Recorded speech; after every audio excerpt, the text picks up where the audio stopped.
Hey guys, Levy Freeman here, and today we're doing some Hearts of Iron 4 content. We're going to be looking at the no step back tank designer and maybe doing some template testing. So I haven't really played a whole lot of the no step back, and I know I was looking over what I was doing for Russia. And I think especially going for like the tank template and the design that I did were definitely mistakes were made. So I thought it would be a good idea to go over and make sure that I familiarize myself more with what's on the table for no step back and work out something that's going to be effective, at least for single player. So when I'm doing testing, I like to use the random countries mod. And the reason I like the random countries mod is that everything is generic, so you don't have like certain national spirits or anything like that are like impacting your values. Like you can see, it's nothing. And that's the same for all the countries. They all start at the same position in terms of what they have for like the national spirits and stuff. So everything is generic, which is kind of what you want when you're looking to isolate variables. I know a lot of people like to do testing with like USR versus Germany, or Germany going to Poland, and that's what they test is how fast they can battle plan. Those tests are ridiculous and terrible, in my opinion. That's not really how you play the game. And you're not lining your army up and setting them to go and try and conquer things quickly with a battle plan. So I don't put a whole lot of value in that. I find this way to be better. And then once we get our designs right, we'll throw some templates on the field, and then we can. I was looking through the Germany game that I did no step back through the saves, and the Kaiserreich game that we were playing. And I know, like, I got a sense of what templates like the AI were fielding. It looks like 27 width is pretty popular. The Soviets like like a 10-2, so that'd be like a 22 width, or sorry, 24 width. No, that's not right at all. What am I thinking? 26 width, yeah. And then Germans like 9-3, and so do Kaiserreich Germany likes also a 9-3. I can't do mental math today. So they like 27 width templates with infantry and artillery, and they like support anti-tank. So we'll tag over to one of these other countries, and we'll give them a bunch of those templates, and we'll see how well the different tank designs do. So I'm just going to make sure I open up the console here and turn the AI off. You don't want the AI to do anything when you're testing. So if you look on the research pane, I've used console commands. Obviously, we're using the console commands because it makes the testing a bit easier. So the researches that we have are like kind of stuff that you could conceivably get for like these builds when you're doing a build for like a 1939 war start. If you're playing historical vanilla, or if you're playing in Kaiserreich, that's when the war starts, is late 1939. And if you have research bonuses, you can get stuff, of course, ahead of time. So I've got the text over here that we might conceivably have at that war start that we could build towards. So of note, Engineers Company 2 gives you the light flame tank support company, and it gives you the dozer blades and the flamethrowers. And I'm not sure if these other ones. I don't think these guys give you modules. No, I think it's just the second tier. So if you're looking for those things, you need to research Engineers 2. Maintenance Company 2 comes with the this module here called Easy Maintenance, which gives you some extra reliability on your tanks. Which is something you might want to have. Something you might want to have, of course. And then in the armor tax, I've got the different hulls. I've researched up to the 1941 for the engine and armor. And I've got the up to the 1940 tier. Yeah, 1940 tier hulls that we can look at. So kind of one of the disappointing aspects of the heavy tank that we had was if you look at the difference between like, it's just the hull when you're researching the armor technology. You get your firepower from the guns, which is separate. And like the armor isn't like this. Like the 10-point armor swing isn't so extreme, especially when you have these ticks that you can use to like improve this up and down. And you take a hit in reliability, but other than that, you get some breakthrough. But like not a whole lot much else for the chromium that you invest into the heavy tank tech, and this like pretty extreme difference in production cost. Of course, the heavy tank battalion requires less units total, so I mean the swing isn't going to be quite so hard as it would appear here. But we can take a look and see what the impact of that would be. Also of note is the amphibious drive over here, which costs a lot, but this allows you to get the amphibious tank unit designation. And the amphibious tank unit designation, like if you look at like what you have with an amphibious tank battalion, is you get these pretty massive modifiers to rivers, marshes, and amphibious invasion. without having to use the amphibious tank hull. Like, you can stick an amphibious drive on a medium tank. So that's quite nice, because these are things that your tanks get stuck on a lot. So I think that's probably, like, if you start to get rich kid tier, that might be something you want to look for. But this is 1, 2, 3, 4 armor techs down to 1941. I mean, I guess you could conceivably rush that if you had armor tech bonuses and you were content with using a 1934 medium hull, which maybe you are. But this also comes with a minus 15% reliability price tag, and these tick ups are going to come with price tags. So I don't know. That might get a little bit dicey with your tanks breaking all the time if you don't have the reliability boost to combo that with the improved chassis. And then we have the various guns over here. So I think the 1940, you would need to have a couple of rushes to get to 1940 tier. But like, if you saw the Russia game that we did, we were able to get the improved anti-tank to get the improved heavy cannon over here. So like, it is possible to get the 1940 tier in time to build this ship before the war starts, if you have 2 artillery research bonuses. So I've considered these to be potential options. So kind of like of note over here is like the medium howitzer. Seems like that's probably the gun that you're going to want to have. I'm going to pull up, there's a table I have over here on the wiki over here. So when you're looking at tanks and you're looking at what gun you want single player, probably you're looking at soft attack. And you can kind of see, like, the other kind of disappointing thing about the heavy hull is that the heavy hull would allow you to put a heavy howitzer and still be a tank. But the heavy, like, this gun isn't available until I think it's 1943. It says there, which I think is a little bit off, or maybe it's not. Yeah, you need the heavy howitzer here, 1943 tech tier on the heavy howitzer, which is that's not conceivable to get anytime soon. Like, you like, it's just not going to happen. Like, I think maybe if you were playing Kaiserreich and you had the Nationalist France, good France, they have, I think on de Gaulle's tree, they have a 1 year ahead of time reduction tech. But even then, just like the rush path for this is just so long to get down over here. Like, I don't think that would be feasible to have that to actually put on your tanks.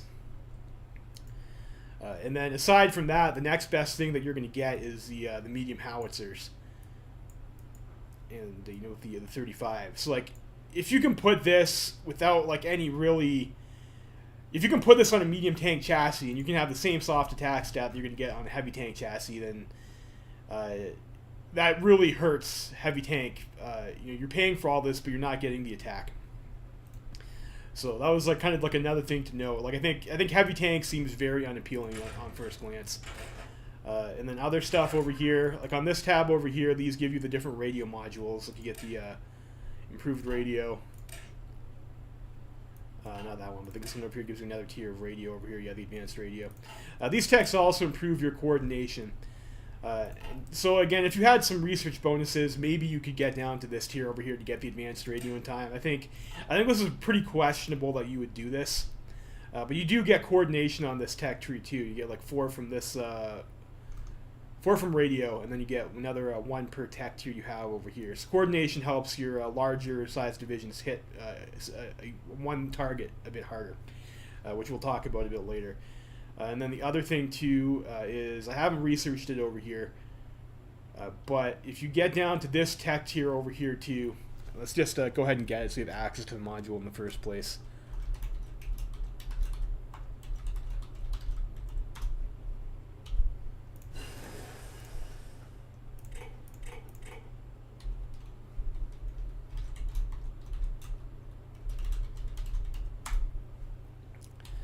You get the stabilizer module, which gives you some extra breakthrough, which maybe that's something that we'd want to look for. So we'll see. So I think, as far as I can tell, that's about it for the stuff on the tech tree that's going to give you access to different modules for your tanks that you could conceivably have in time for the Valkyrie.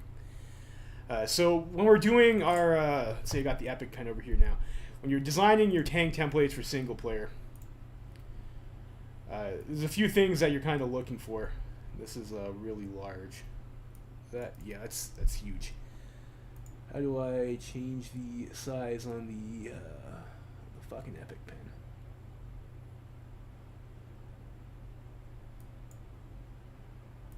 Fuck me.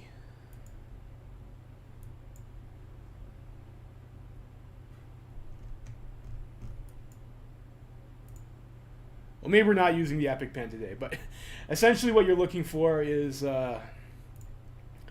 you want to have enough armor to not get pierced by the AI's templates. Like that's pretty high on your list of priorities. Having the armor bonus will make your unit fight a lot better than if it does not have the armor bonus.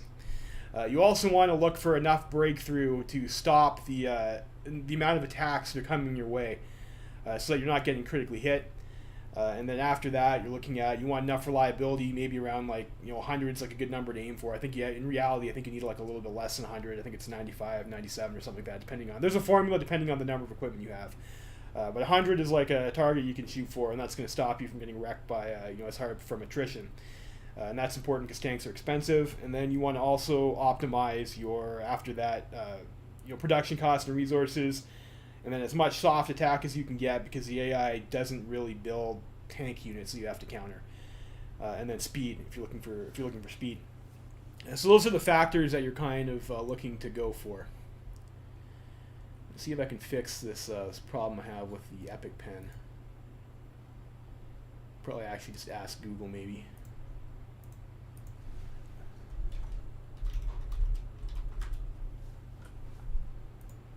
Scrolling the mouse wheel, it says.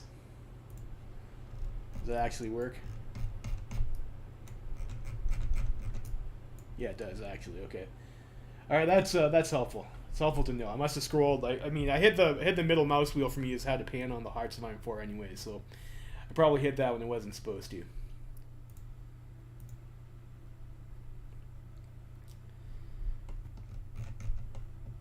Alright, so what we're looking for, I'll just write it on the screen here, is we want armor.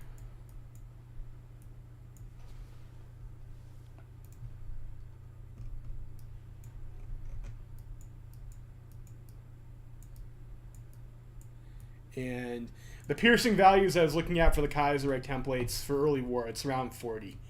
Yeah, that's frustrating. That changes size a lot. So, you try something new and it kind of fucks around with you, doesn't it? Armor greater than 40.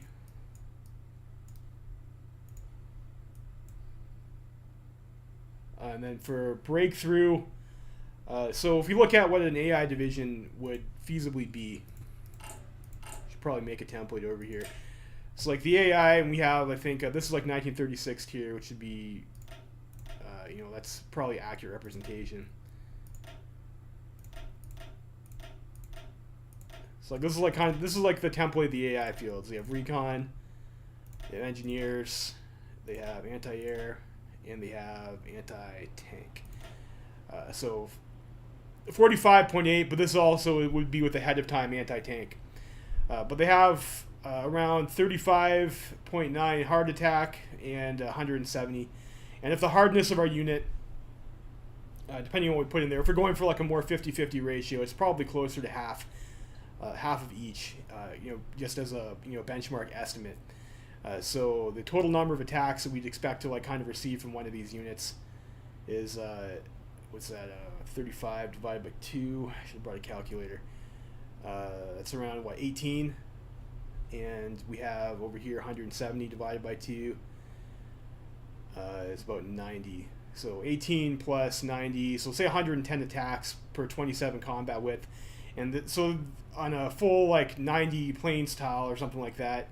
With 3 of these divisions, I said 100 and now I have to add that up again. Those 18 plus 90, right? Yeah, it's 110 times 3, so 330 plus entrenchment. So you want breakthrough.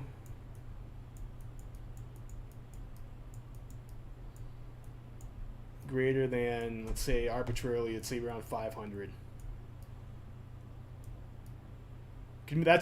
Seems to be like a conservative figure, so we could probably some wiggle room on that. And then we want soft attack.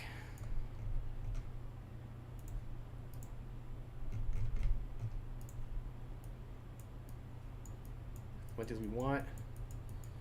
Then we want to minimize resources.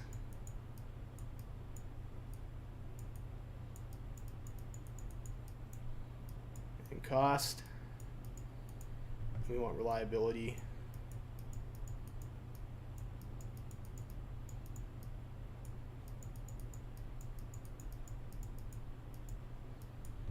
Around 100. So that's kind of what we're looking for our template. So let's take a look and see what we have on offer in the designer. So we'll pop open the production tab here. So if heavy tank is out, then we want to go for the medium tank tech. So because if we can get enough armor and reliability off of the 1934 chassis and enough breakthrough, then there doesn't really seem to be a compelling reason to go for a 1940 chassis, because you could stick a medium howitzer. How's it going, bruh? Because you could stick a medium howitzer on a 1934 chassis and have the same soft attack value as you could on the 1940 chassis. I don't know. You have to ask Millennium Dawn for him. I think I played Millennium Dawn like once, like years ago, so I can help you out there. So on a per tank basis, what might be interesting to do is we can go look at like a 1941 medium tank is probably what you'd be rolling out with. I'm just gonna move this over here on the old division designer, and of course you'd want to max out your gun on that as well too, your gun and reliability. So on a per equipment basis, pre no step back, we have medium. I went the wrong way. Medium 2 per tank.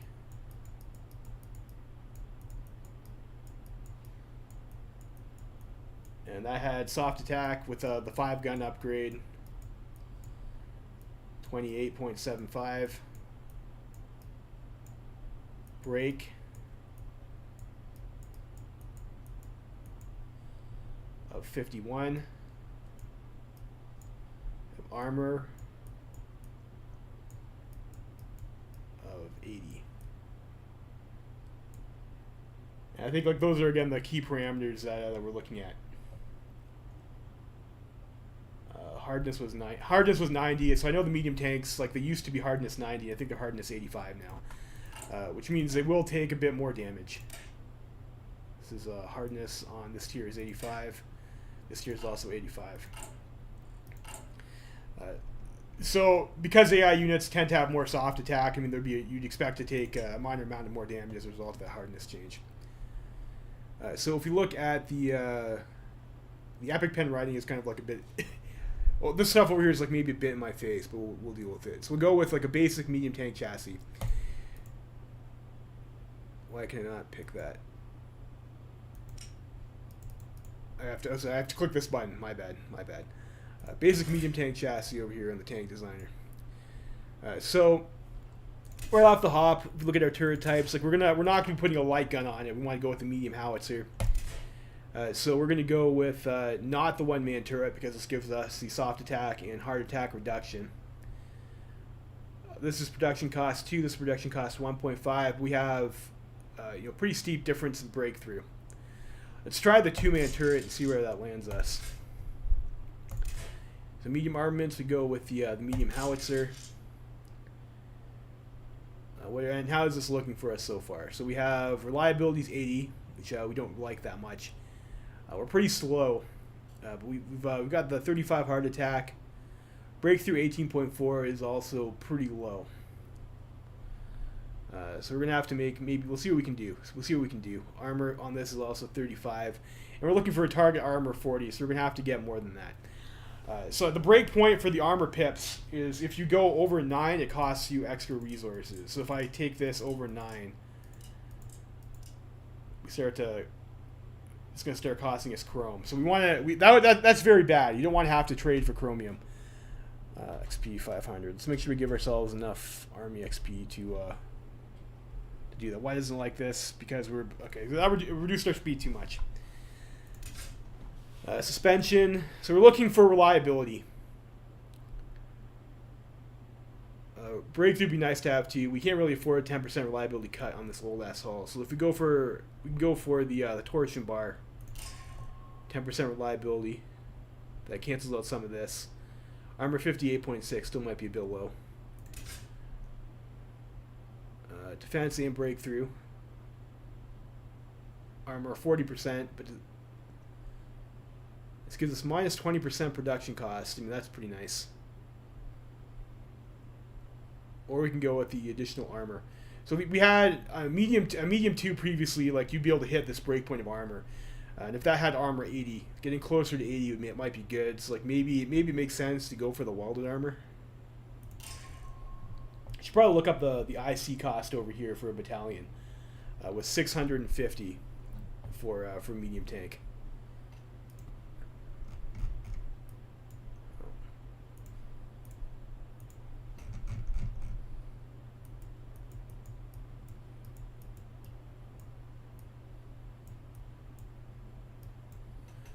Or if I look in the, I'll check the wiki to see medium 2, how much was that on a per equipment basis? 13.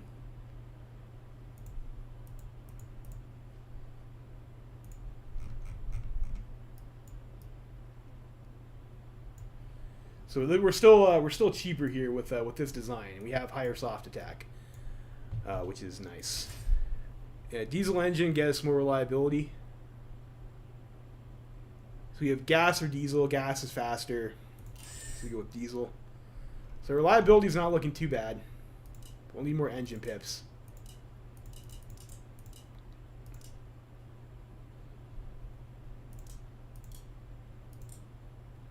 So you can go engine 7. So this would be slow at 4.6 kilometers per hour. Maybe too slow, but I mean, we could still get the stats for like a pretty cheap breakthrough tank. With 7 engine pips. If you went with 9 for 5.3, that's still pretty slow. And reliability also suffers too if we do that. Special modules, so we can get, let's see, reliability 15% for wet ammo storage. I mean, yeah, that'd be nice. Armor skirts gives us armor breakthrough. Get the easy maintenance over here. That's getting us, it's getting us back up there.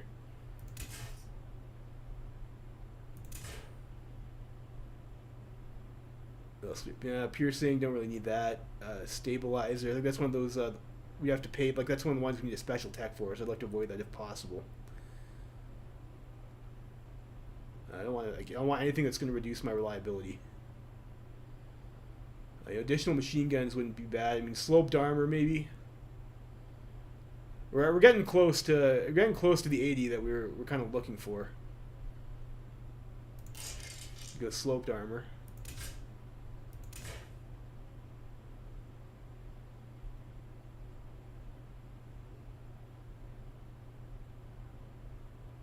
Additional machine guns, the extra defense and soft attack. What's our breakthrough right now? 31.3. So like our breakthrough is that's not what I was looking for. It's a bit off. I think we get breakthrough with basic radio here though. So we go for basic radio. I guess 36.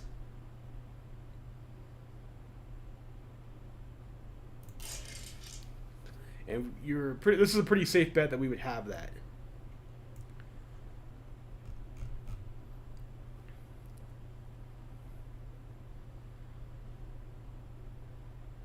We're at 14.34. So this is marginally more expensive than a pre-no step back tank. The armor is about the same. Soft attack is appreciably higher. Breakthrough is lower, but you generally have a superfluous amount of breakthrough. Defense is a little bit dog shit.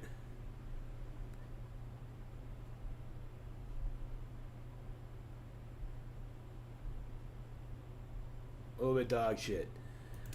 What if we went with the 3-man turret over here? This would get us breakthrough 41.3 for the extra. I mean, that's probably worth it for the the extra half of production costs. So we'll go with that.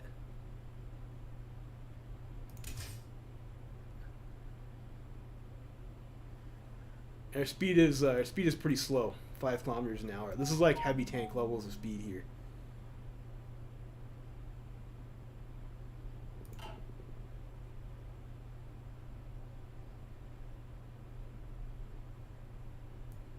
So we would have that. So this would be very research unintensive. So let's go with the cheap medium, 1934 medium.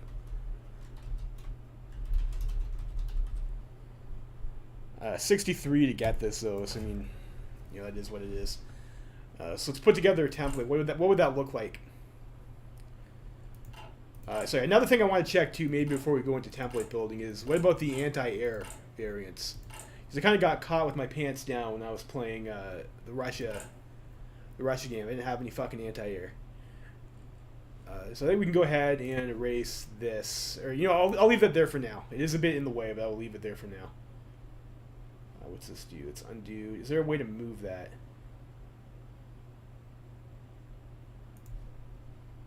I don't think so. That's unfortunate. Alright, so yeah, back to production tab. What about, so if we go for the 1934 cheap medium, this has the, we should be able to give ourselves the artillery designation here too, I think, which comes with more benefits, potentially. Yeah, so we call ourselves artillery, which would fuck our breakthrough, but would give us an additional 25% soft attack.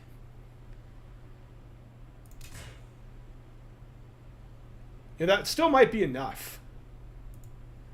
So we'll do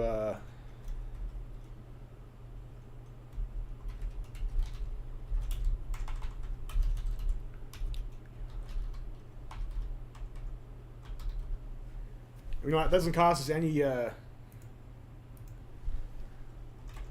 experience to do either. We'll do that. And then we'll have another one where we're going to go with the anti-air guns.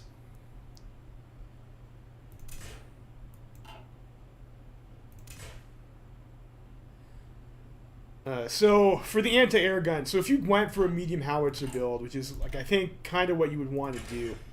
So the medium howitzer you get with this, you have to rush this 1939 artillery piece, which is pretty feasible for everyone. To get with only one bonus. Particularly Kaiserreich Germany is going to have this anyways because they go down the military industrial complex path with Krupp, or if you go down the eco boom path with Krupp, so you're going to have that bonus. So if you're going to come for this though, you're probably not going to get down here to the 1940 anti-air if you pick the artillery as your research line. So if you go with this kind of 1934 hull tech line that we're looking for. Probably we're looking for the basic anti-air gun.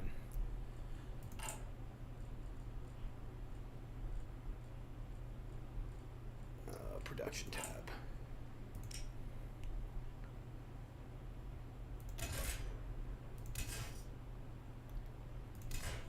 Go with the basic anti-air gun. Where's that? Here. And this would have to be the anti-air.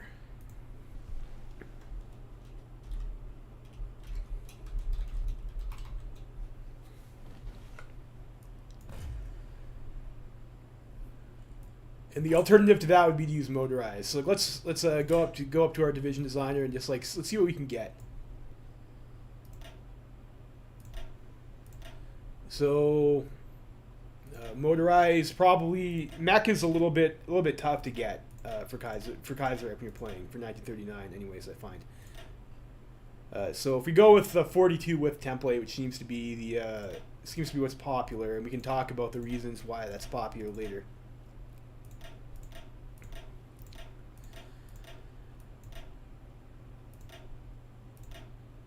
So we'll go with 1 or 2 lines of trucks, and we'll go with these medium tanks. And if we look under equipment, we'll just have the Yeah, basic medium tank chassis. Interesting. Why isn't that why isn't it telling me the name of our thing? I mean, that's what told us the name of the fucking variant, wouldn't it? Soft attack. So 35. So like this is a variant that we made. Stats add up.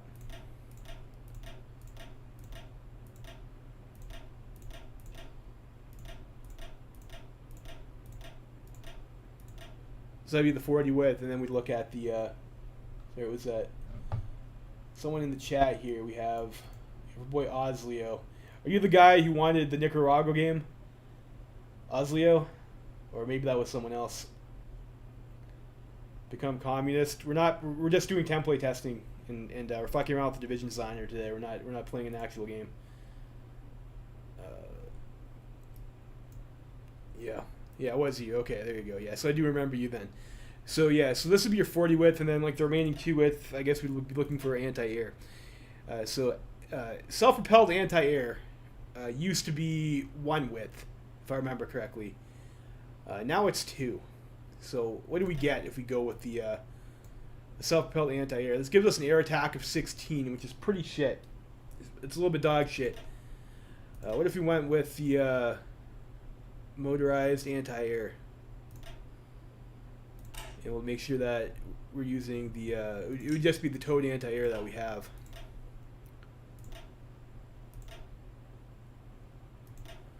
So you get 2 battalions of this for the same combat width. So give us air attack 41.8, which is substantially higher.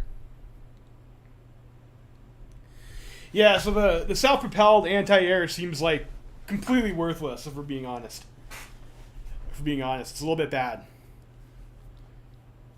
A little bit bad. So we have something like this over here. So you have soft attack 416. And then the hard attack doesn't really matter against the AI. We have like decent air attack. Breakthrough 505. Defense is like a little bit questionable, but your tanks aren't really defensive units in the first place. It's good. The truck anti-air seems to be pretty. Like look at the stat difference, Osleo. So you're gonna tell me for the first tier of anti-air, I can put 2 of these for 2 combat width and get 41.8 anti-air.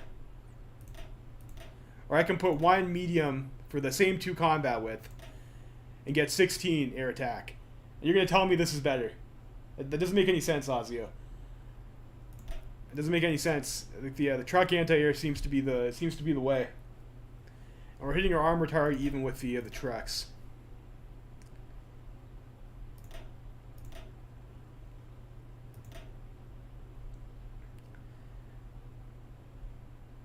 Then equipment, I just have to change that. So there, it's already checked off there. Yes, this is we get the much higher anti-air there. This seems, I thought that was a bit lower before.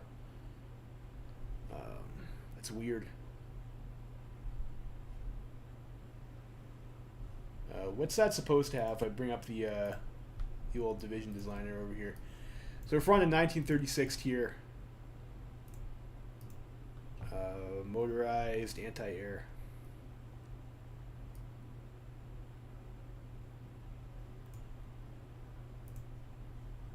Supposed to have air attack. You can see here, air attack 19. So it should be like 36 air attack, I think. Still learning, yeah. Yeah, it's a lot of stuff to learn. So we do that, and that seems like that would be okay. Hardness 49%. So we take. So I was pretty much like right on the money with the estimate of the 50-50. So this division with this is slow though. This is really slow at 5 kilometers an hour. But we wouldn't have to rush any armor attack to get that tank variant in the field.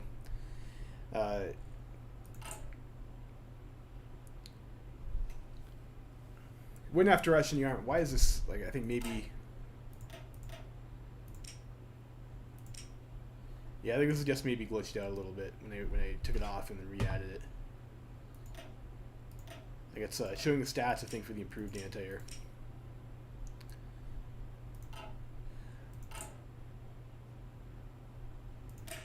Let's do that again.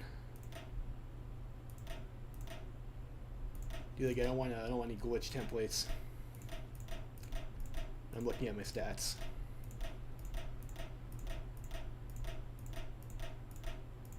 The other option is like you could put your motorized anti-air in here. Yeah, it seems to be more in line. There might be a buff that you get from one of the other upgrades that shouldn't apply. So this should be 36 around. And then we have our medium tank, which for some reason comes up as basic medium tank chassis. I've heard some people, now that I remember that, I think I've heard some people that were complaining about that on Reddit. That when you're trying to select your equipment, it doesn't let you select the ones that you've named.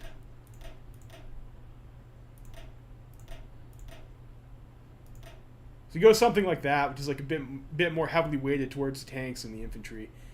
Our org would still be around 30 after doctrines if we did that. 474 soft attack, 571 breakthrough. Still the same problem with defense. We have the decent anti-air attack, armor 54.2. So you could make a tank that kind of checks all your boxes off of the 1934 hull.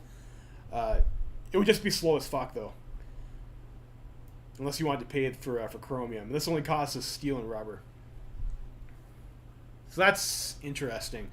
So what if instead of that, like what if we went for the SPA route?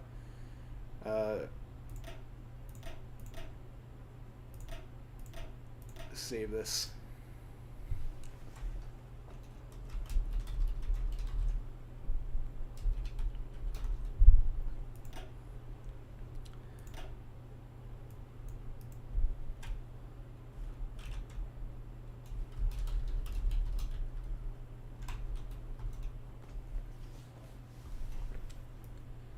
And maybe take some screenshots.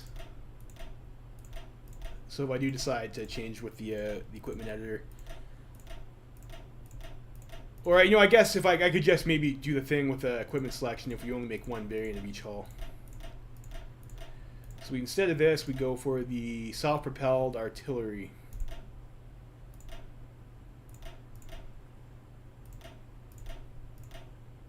So artillery is a 3 width instead of a 2 width.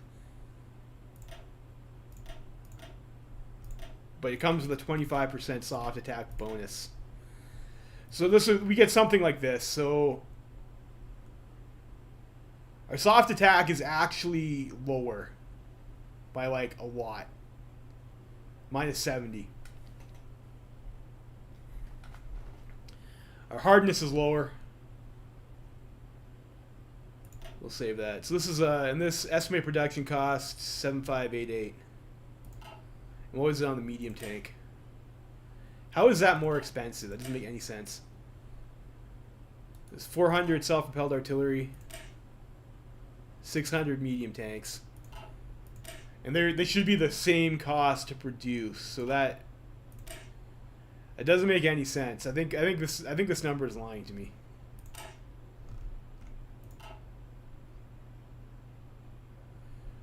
So our IC was 14 on the medium tanks. I need a fucking calculator. I don't have one. I guess it's going off the desktop. So there's a quick reality check. So it was like 14 times, 600 units. That's already 8,400. It's like this number down here is definitely fucking wrong. And more HOI4 bugs, We got here. Watch your vids, but I was signed off. Okay. Why not use super heavy tank? I know my stuff is outdated. Like, you mean my videos are outdated, or you're talking about something over here? Like on the template. Yeah, I know my videos are pre No Step Back. They were contemporary for the time that they were created. Obviously they're live. So yeah, the SPG just seems not worth it. It just seems not worth it to do medium SPG. So does that make sense does that jive with what we have over here for the production? So if you look at the medium SP arty, so this is 43.7.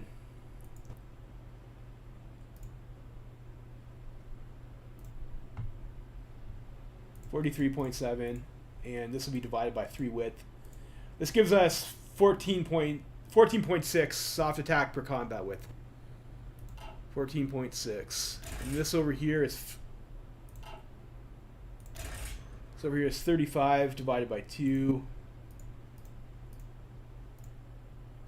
Gives us 17.5. I mean, obviously that was an easy math one, wasn't it? Yeah. So the SP artillery is 33%. I guess that should have been obvious now that I think about it, boys.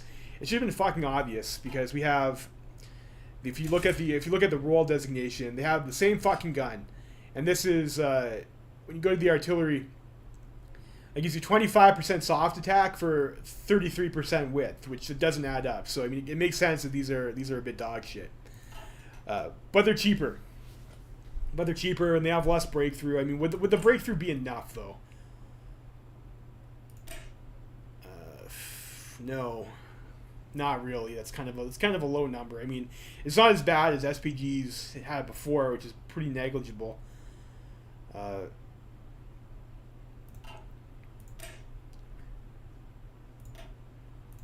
it's still bad. I mean, compared to this over here. I think it is going to wind up being substantially cheaper though. So you do save 33% of that 840 cost. Was it right? So it was like 14 times 600 units. And then, you know, SP artillery is you're going to save. I did the math wrong.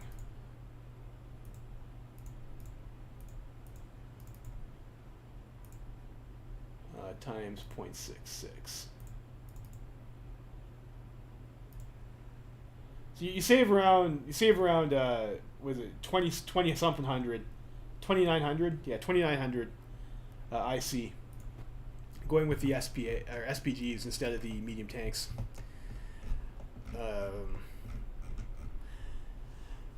I don't know. In my opinion, I don't think that's worth it.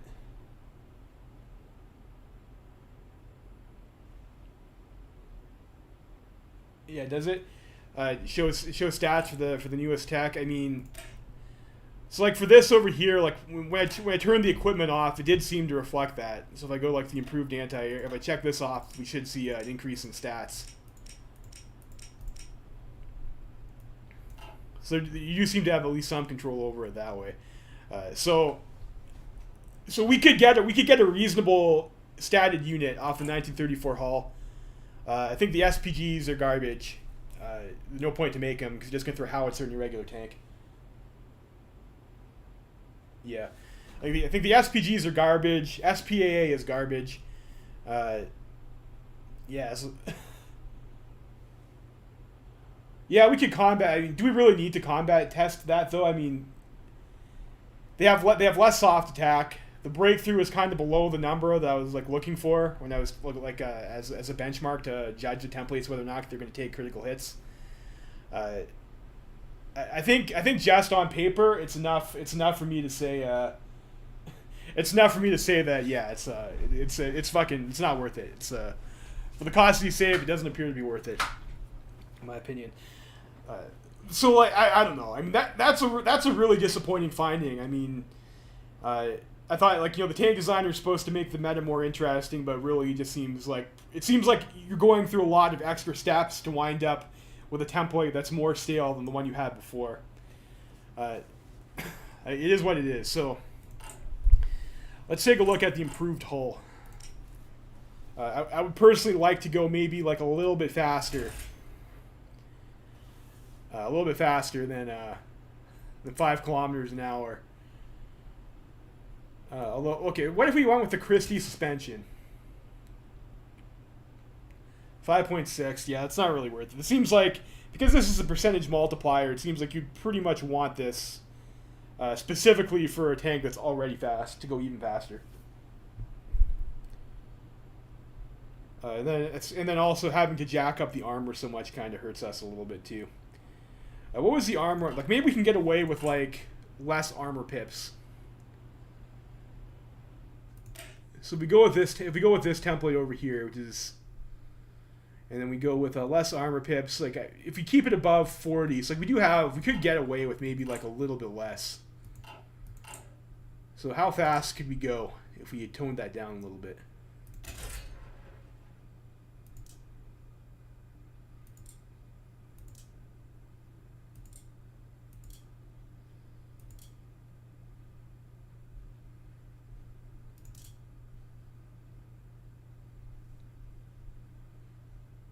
So we get a 6.3 still with the max engine out. 6.5 if we go with no tanks. You still like heavy tank speed. And the AI is going to have improve its anti-tank tech eventually. Well, we get down pretty cheap if we don't have any anti-armor modules. What if we do no armor pips? We go with the sloped armor and the welded.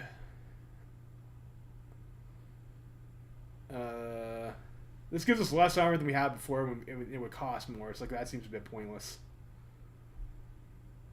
With the welded armor, it's like, what if we go with this? What if we went with that? Armor 38. That's not going to cut it. We need like a little bit more. A little bit more than that. What, 34 width or 30? That's kind of what we're talking about now. It's 34 versus 40. Lights versus mediums versus heavies.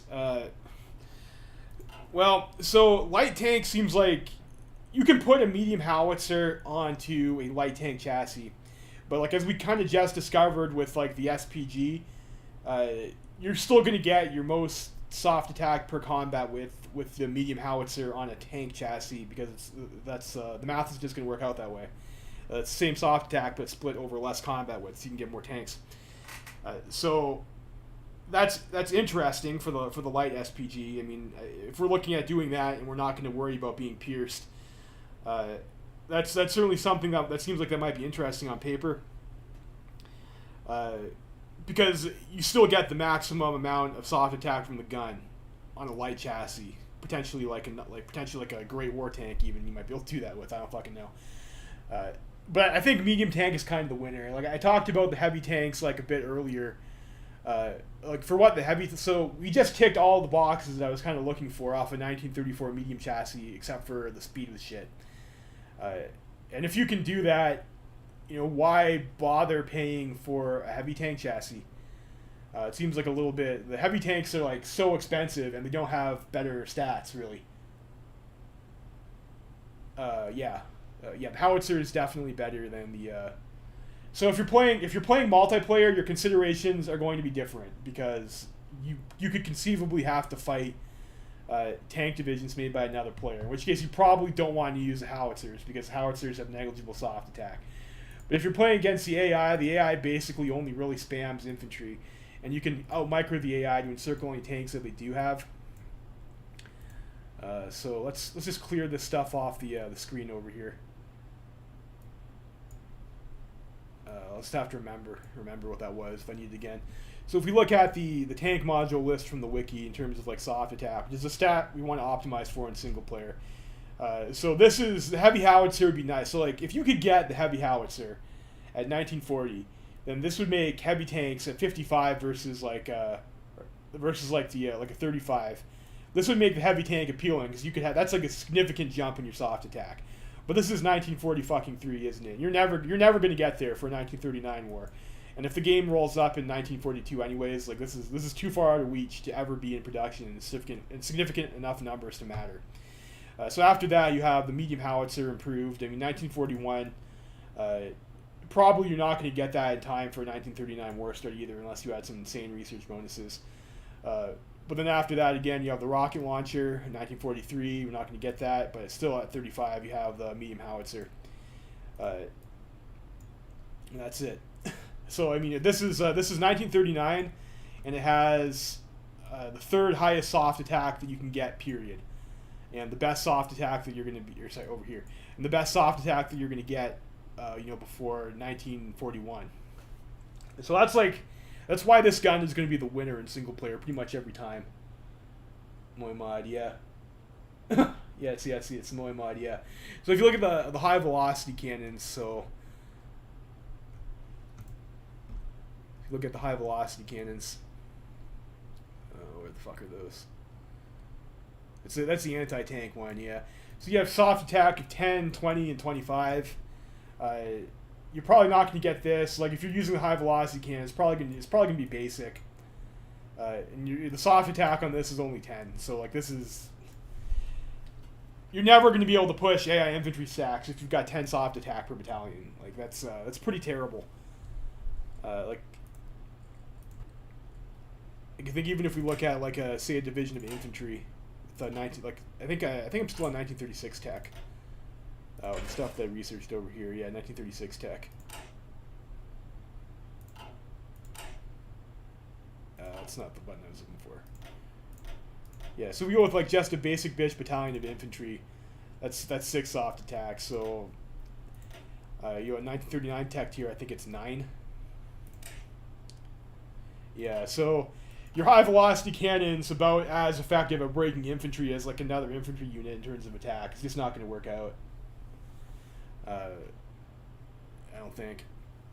And if you're looking for like kind of like the middle of the road, bring that table back over here. Like if you had to, if you were for whatever reason concerned, close my fucking Firefox tab here. Fuck me. If you were for whatever reason concerned with that, you'd probably want to go for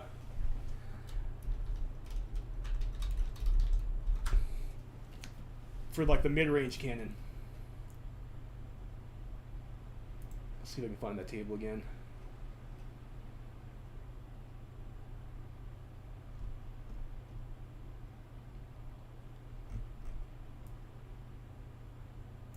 I think it's tank modules, not armor modules. Yeah, there we go.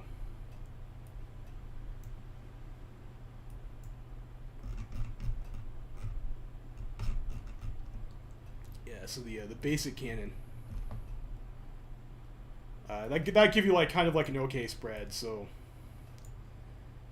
the medium cannon you get 20, which isn't as good as 35, but I mean on the improved you get the 32, which isn't terrible. If you go down the anti-tank path, apparently you get that in 1941. I'll have to check that to make sure that that's accurate. Is that not picking up? Yeah, but my YouTube is look a little bit delayed.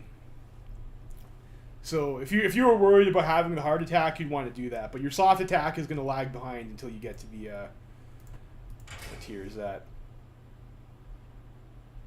Improved medium cannon. Yeah, it's actually down here in 1942. 32 soft attack. It's like that'd be like pretty far down the peg. And 35 soft attack. And 45, you can get the improved howitzer even before that. So 45 soft attack versus the 32 soft attack. I mean, I don't know. So, for reference, when I was looking at the army Germany had in a Russia game on Kaiserreich, they had no tank units at all. Their entire army was infantry. So, you know, just in general, my experience playing against the AI, they don't really have so much armor that's worth it to stack for that. And even then, if we look to like these units that we're putting out here, the hardness on these guys is like the hardness of medium tanks is reduced a little bit too. They're only 50% hard, so like it's not great attacking into them, but I mean the defense stats on tank units are also pretty low. So even if you're only getting half of this number, you know, like if this unit attacked itself, it probably wouldn't do terribly. You know, given the hardness, makes it a little bit more vulnerable. Reduced hardness to that soft attack score, maybe until you start getting mechanized. The AI is certainly not going to have fucking mechanized. So like, I just wouldn't worry about it. I would just max out soft attack. I think that's my take on it for now. So that's kind of interesting. What if? Let's look at the heavy hull anyways, boys. Let's look at the heavy hull anyways. I don't think we're gonna find anything here. But if we go for the what is it? Sorry, what am I thinking? We don't even need that many armor upgrade pips on the medium. make it hit our target. So, well, let's look at it anyway. So we go basic heavy tank chassis, turret. Let's see. Let's give us some extra breakthrough, which we probably don't really need. We'll go with a 2-man turret. The medium howitzer.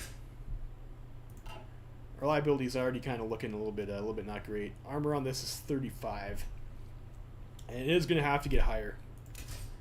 So what if we go with the welded armor? Armor 49. What was it without the any pips over here? 56, and that wasn't quite good enough. So like maybe we're looking for like 60 or so.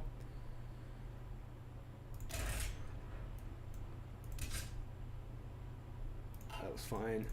I didn't save my changes because I'm a moron here. I'll get probably go for the reliability.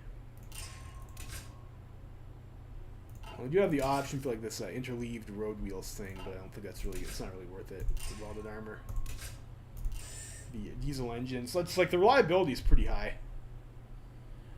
We need to upgrade our engines. Like what if we go for the max engine pips? 9. I don't know. That's actually faster. That's actually faster than the medium tank.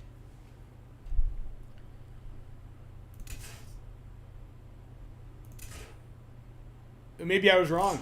Maybe it is maybe this is viable. Let's go sloped armor. Get that. Go for the. So we have enough reliability. Or is this the improved hull, or this is 1930? Or I'm pretty sure I clicked basic. Let's do it again just to be sure. That seems a little bit sus. It seemed a little bit sus. So this is for sure the basic tank. Basic heavy tank chassis.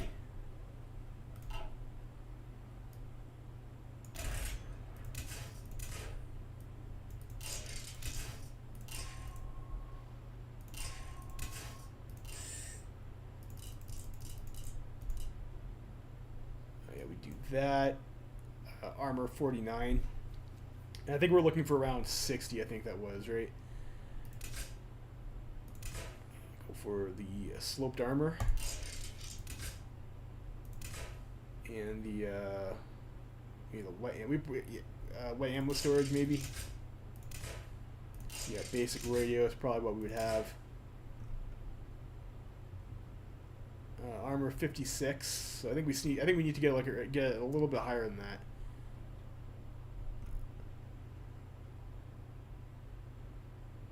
Go for the maybe the armor skirts. We don't really need the easy maintenance. Go for armor skirts. Alright, this is the 1934 cheap heavy tank.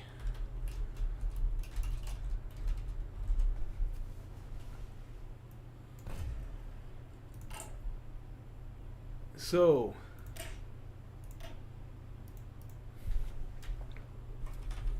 let's see where this lands.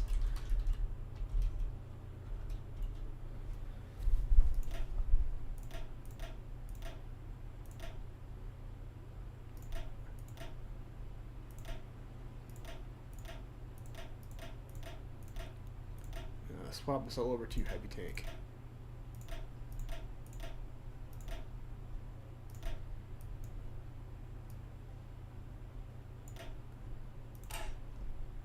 Yeah, this is the basic chassis. All right, so soft attack should be the same because it's the same gun. So heavy tanks this cost is 480. So if you look at the cost of the vehicles. So you go 1934 cheap heavy tank. Is this 24.13? It's about 24. 24 times 480. which is a little bit more expensive than it would be to get or it's substantially more expensive, I think. So this is 11,500 IC of armor, and the other one, the medium tank, was a 14 times 600 chassis. Was 8,400 worth of IC worth of armor. So it's about 3,000 IC more to get the heavy tanks. And like I said, I'm certain this number is wrong down here. I mean, just the tanks alone are more than that. So this doesn't make any sense. So I'm not sure what that would be like on a whole like division template level. This number also seems to be wrong. Again, because I just did that math over there. It doesn't work out for that. But it'd be about 3,000 IC more expensive. Breakthrough is like a little bit light, but I think we could change the turret to maybe compensate for that. Defense is probably about the same. That would be the same. The attacks would be the same gun. Armor on this is 40.3, so that's marginal, but we didn't upgrade the armor at all. And we wind up with higher reliability, and we do move slightly faster. For 3,000 IC more. I don't know, boys. I don't know.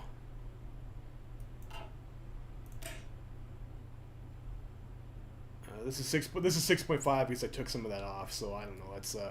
It seems very similar for not a whole lot of cost. Like, it seems very similar in performance, except a lot more expensive. The man, the myth, the legend. Yep, that is me, I suppose. How fast is retreating infantry again? I'm not sure off the top of my head. I mean, it's you have to check the wiki, maybe see if you have that. Do you really need much faster than that? It depends on if you're going to be like, so if you're looking for overruns, like I guess that's why you're asking that question. If you're trying to overrun something, then you want to get to the tile before they do. I mean, if you have air superiority and whatnot, you can get overruns with it. You can get overruns with heavy tanks at 6 kilometers an hour. So even with the max guns, like, yeah, I think infantry moves at 4. I'm not sure if there's I don't know entirely sure. I don't think there's a speed malice unless you have something come from somewhere else. So as long as you're faster than 4, you're faster than infantry. So if you have air superiority, you could overrun infantry with other infantry, I guess, theoretically speaking. Yeah. Yeah, there's no way that's worth 3K IC. Yeah, definitely not. Come to Brazil. Yeah, I love the European nation of Brazil. Why Germany won World War II? They didn't win World War II. So that's like a bit of a silly question. Yeah, so that's just like the 1934 hull. So 1934 hull, doesn't seem to matter which way you're going to go, heavy or medium. You're going to wind up with like mostly the same shit, and it's going to be slow. It'll be workable, but it's going to be slow. So the advantage of doing that is that if you're looking at something like Kaiserreich, where you have like what is it? You have the different paths. You don't need an armor research bonus to get this. You can just research this right at the start of the game if you don't have it. So you can select a focus tree path that doesn't have a tank research bonus on it, and you could get away with that, it looks like. And then you probably also don't need a research bonus to get this either. You could probably hard research that. This is like a pretty fast tech to get, even if you don't have a research bonus. You can get this right off the hop and then hard research this. If I remember correctly, like the artillery tech is cheap enough. That's not such a stretch to hard research that. So I guess all in all, that means like you could get like look for plane research bonuses. Then maybe that's like a little bit more valuable. But let's look at the improved hulls. I'm kind of thinking right now though it's just going to be for practical purposes. It's just going to be the improved hull. Just makes you go faster. Improved medium tank chassis, and then we won't need as many reliability modules, so you can stack more soft attack on it. So medium tank. Go with the 3-man turret. Medium howitzer.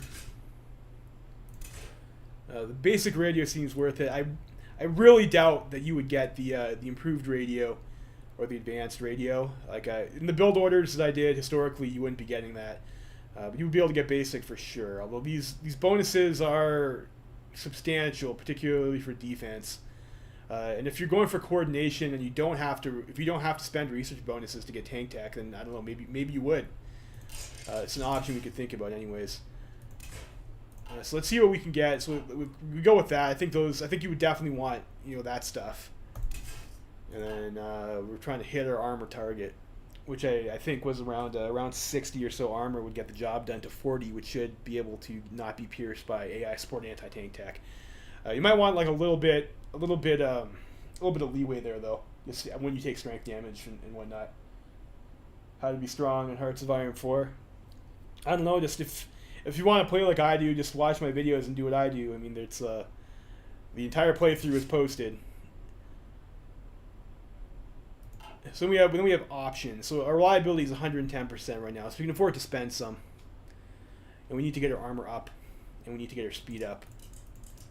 So like historically on the pre-NSB patch, it was 9 kilometers an hour was about what you're looking for. It looks like you can get 8 without costing any reliability. So if we go with the gas engine, gives us a bit of speed.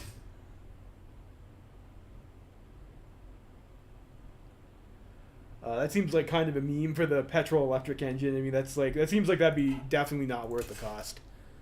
Armor again go welded seems like a pretty safe bet. Doesn't cost you too much. Do that. So we get the Christie suspension. Get us close to what we had pre no step back.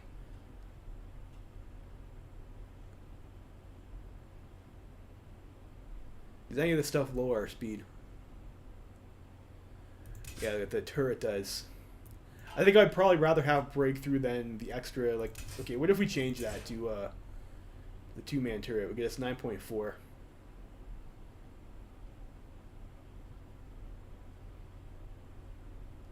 The cost of, like, 5 breakthrough.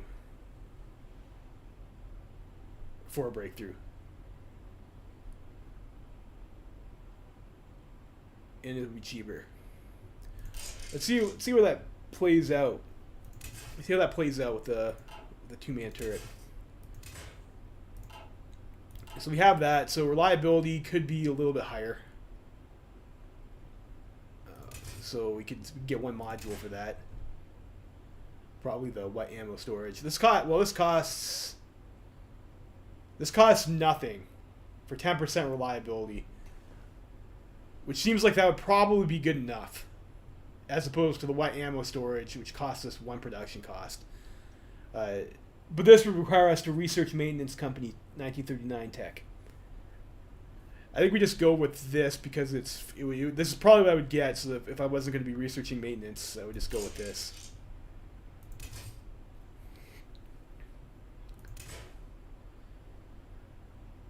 We probably wouldn't necessarily need the sloped armor if we went with the improved chassis. This might be good enough already.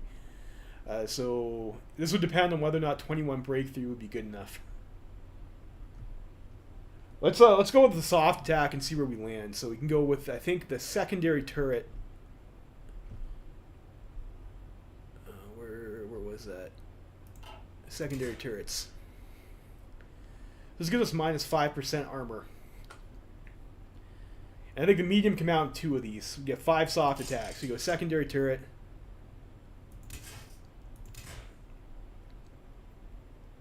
With the small cannons. 58.5 armor. I guess we could afford to go with maybe a couple ticks.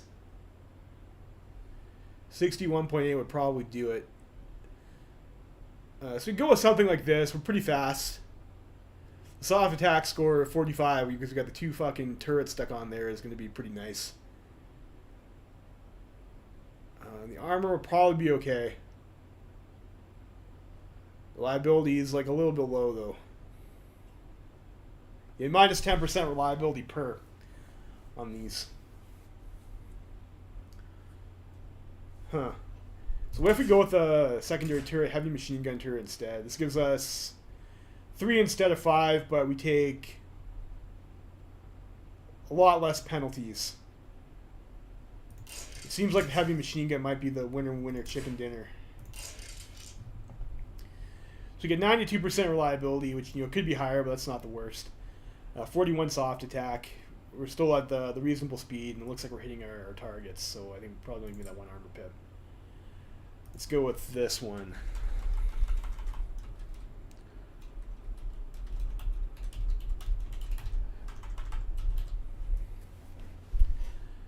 We'll save that. So if we go to our 42 with tank template,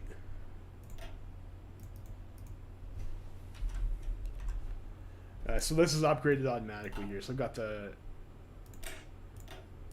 you have the copy over here. So the copy's got the so get 546 soft attack, which is an improvement. Armor 42.9, which is like above the threshold I was kind of looking to get. This breakthrough, the breakthrough from the 2-man turret seems like that's not going to fly though. Actually, I think that's what I put on that, right?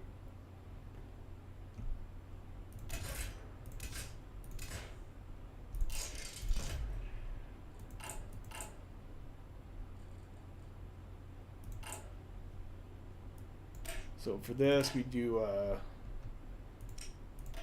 basics.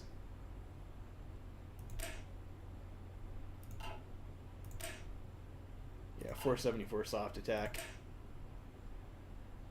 Breakthrough 393. This will give us breakthrough 425. So I feel like I would probably want to go with like a template that's like a design that's similar to that. It seems to be like a reasonable amount of soft attack, because you have the extra was it 6 per battalion times the number of battalions that we have. So I think that's probably what I would go with. I know you can put more turrets on the improved heavy tank chassis though, so maybe that's how the heavy tank is gonna get ahead. Let's look at that. Improved heavy tank chassis.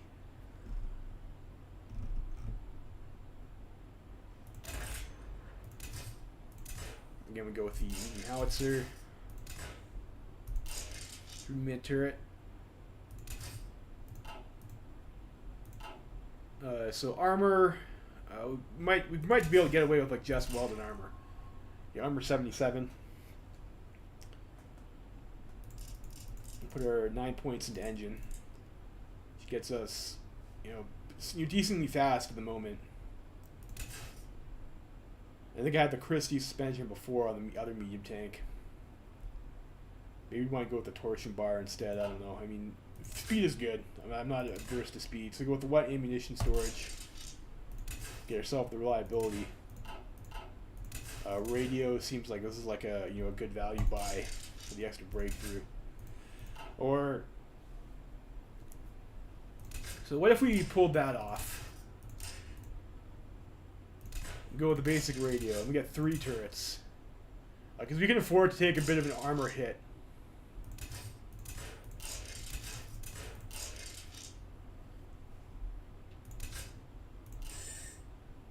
A little diesel engine, maybe a torsion bar here. So this would be slow, but we get 50 soft attack.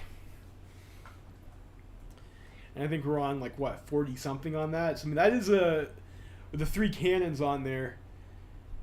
That is a bit of a step up over here. It's maybe a bit silly. Like, what would this thing even fucking look like? It's got 4 goddamn turrets on it. That's a bit dumb. But I mean, get an extra 15 soft attack off of a 35 soft attack base, which is substantial. So go with that. 82% reliability is maybe a little bit questionable. So to do that, we would have to rush this, and then maybe get the 1939 maintenance. You could always issue maintenance companies to your shit, anyways, right? Like you could just, research maintenance company, throw it in there. 1939 maintenance company would give you a 10% boost. That's not. Then you're at 90% reliability, which isn't terrible, and you get 50 soft attack. The heavy tanks should have higher base breakthrough too. Like, what if we scrap the radio? and one like that.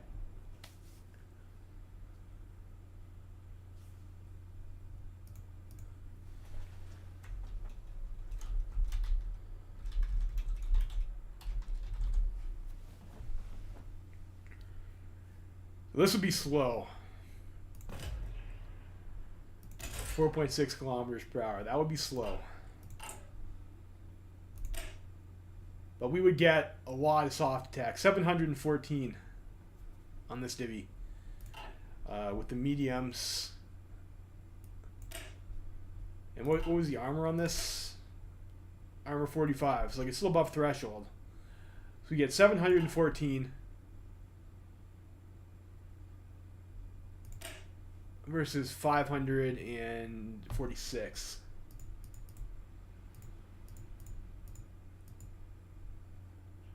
Just like, you know, that's a substantial edge. It looks like it's made. That's like around 30%.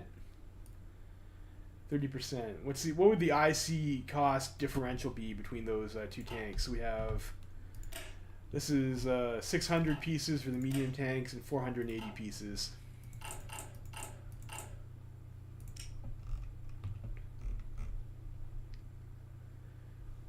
Yeah, so this is also quite a bit more expensive. It's like twice the cost. Twice the cost, but you'd concentrate an extra 30% firepower into your combats, and you'd move at half the speed, and you'd have worse reliability. But you could stack 4 secondary cannons on there, and that's one of the few ways it looks like that you're actually able to improve your soft attack. And heavy tank is going to be the chassis that has like enough armor to do it. So I think if you were going to consider going for the heavy tank, you would be doing something retarded like throwing a bunch of small cannons on it.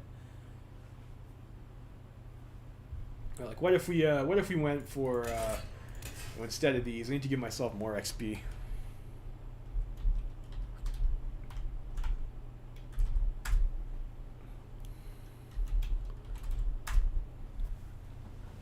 Like what if we went with more reasonable heavy machine gun turrets?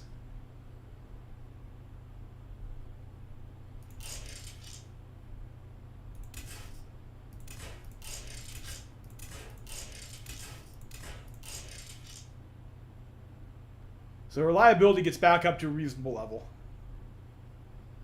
Armor's still pretty good. Or speed 6.5 is like what it was kind of like before for the heavy tank. Breakthrough is I guess the small cannon gives us breakthrough. Yeah, it does. Interesting. Alright, so what if we did that?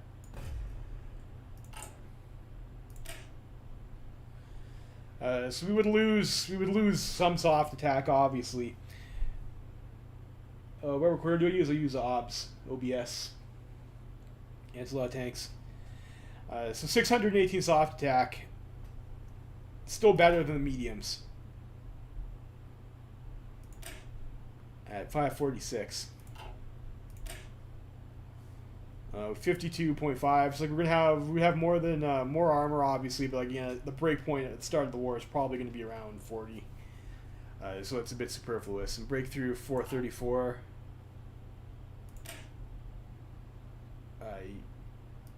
Yeah, I mean, the breakthrough is going to be you know, it's about you're going to get enough breakthrough regardless of the template that you pick. It looks like. So I think these numbers have changed a little bit here. Yeah, so the difference in cost, though, so we have 14,322. So it's like another, again, it's about 3,000 IC more. We're 618 versus 546. It's like a 30% IC cost increase for a 10% soft attack bonus. And, you know, stat concentration does matter. But it still seems just like not worth it to me.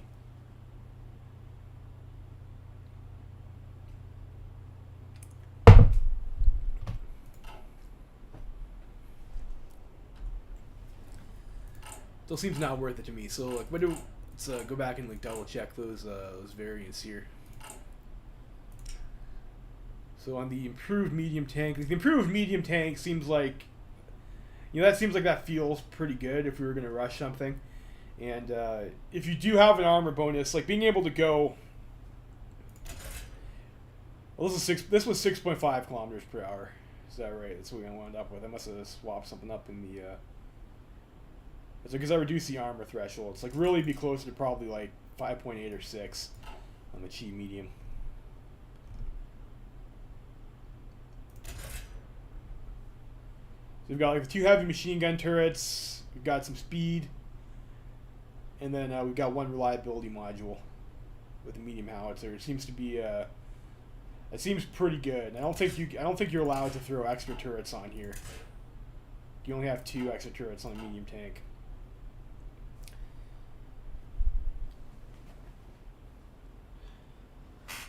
So I think if you have the armor research bonus, I mean, this does seem like maybe like a little bit more robust. And you could also tick up to 9 armor points on this thing too. So like if we did this, get the extra 9 armor points over here, your armor goes up to 93.3. What would that give us on our template here? Armor 63.6. So I think the AI in some of their smaller templates can creep up eventually to around like 74 or something like that. So you might have problems with this. With that configuration on the medium tank, which you might not have on the heavy, but that's like so far into the future. Like unless you're playing like super late game, I don't think that would be a problem. So the improved medium tank template, 7.1 kilometers versus this guy over here. Like it is, you are going to get better stats off it just because you can afford to put more modules on it that aren't just trying to stack reliability onto your old piece of shit hull. You're also going to be able to go faster than old heavy tank speed as well too on the improved medium. So I would say the improved medium hull is worth it to rush. The recorder is OBS. That's what it's called. OBS, if you look for it. So another thing that you can do is you can, like, if you guys are familiar with the concept of the Space Marines template. So the way armor works, Hearts of Iron 4, is it's, I recall, 60% of your highest unit's armor, and then the rest, the other 40% is like the average of the remaining battalions.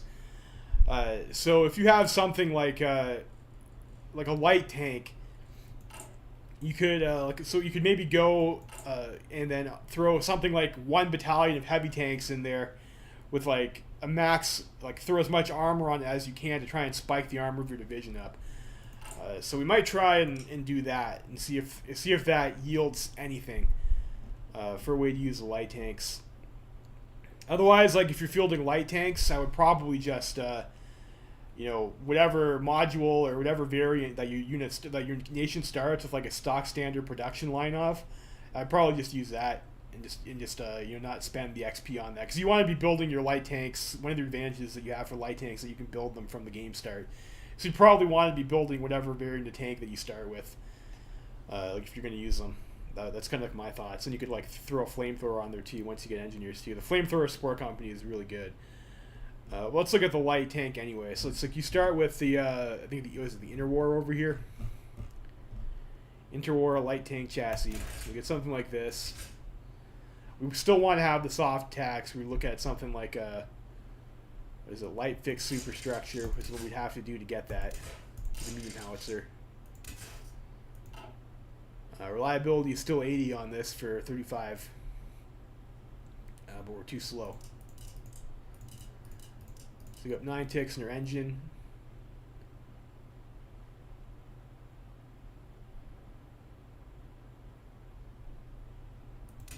And then where do we go from here? So we're going to need some reliability probably.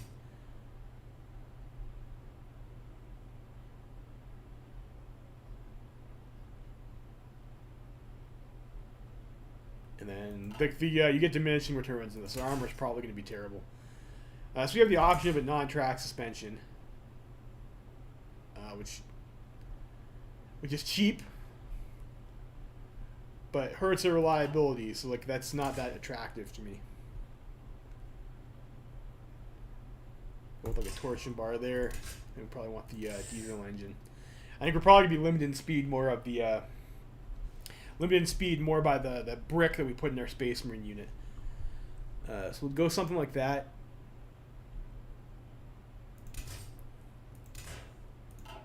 And then probably you're still looking for maybe soft attack and breakthrough. So we can put a secondary turret on this thing.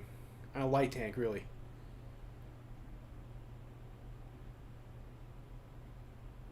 Okay, that's interesting. How many? Just the one. So we go with a secondary turret with a small cannon. And then we'll go with, let's see here, easy maintenance. Get reliability up. There's some additional machine guns on there. This would have to have the artillery designation.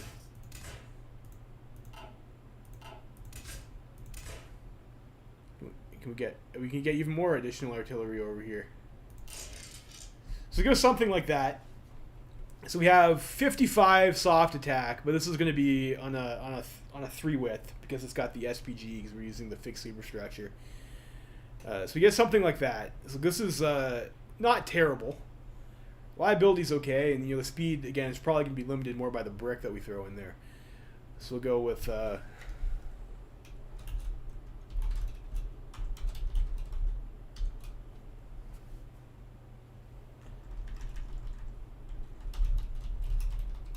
something like that. And then if we go for the basic heavy tank chassis,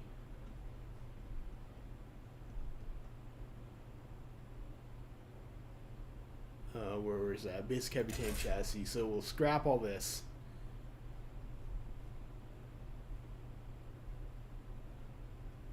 And that was, I think, 6.5 on that, right? So we'll remove all these modules.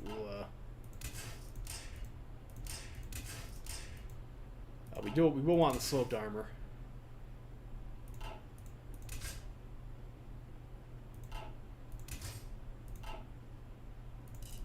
We're going to want the full 9 points here. And we're not making a whole lot of these, so like the cast armor is probably worth it because we're looking for that. Like every piece of armor is going to help.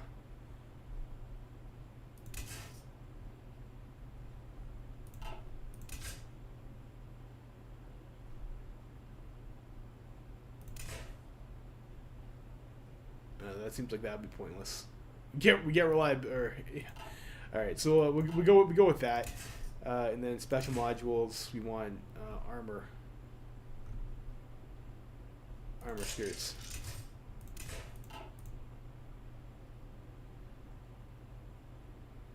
And then maybe breakthrough after that. Stabilizer again. That's probably not something that we're gonna have. Maybe smoke launchers. Basic radio.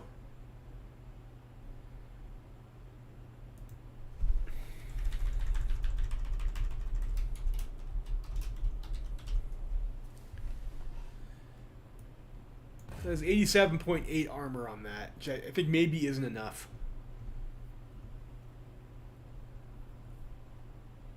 Where is that? I think that's as high as we can conceivably get that. I think I threw every armor upgrade on there. Although, no, that's sorry, wrong template. Heavy.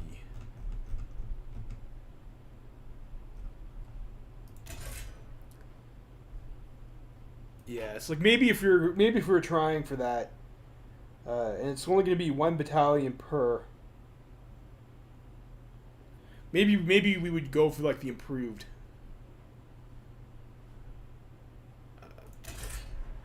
Improved instead. So go for the cast armor.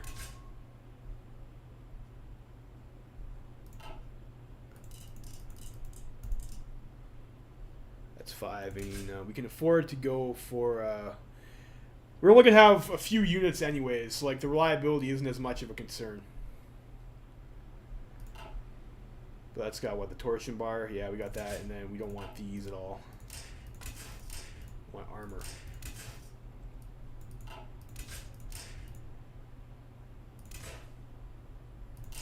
Sloped armor. And the armor skirts. There's 135 armor on that. the 9 pips.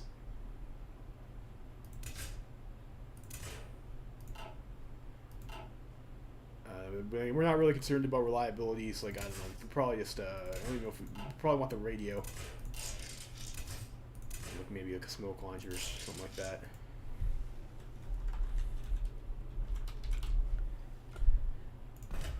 Let's see if we can get ourselves like a. Let's see if that actually works as a template concept.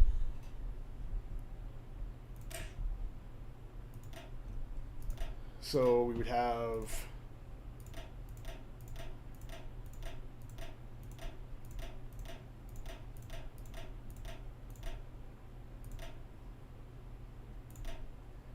You're like 8 of that as base, and like I think probably we'd want the anti-air, motorized anti-air.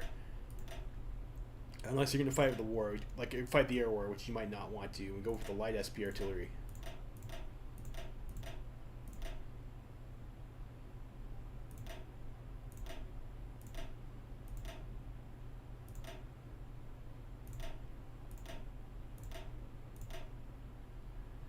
Something like that, and then we have our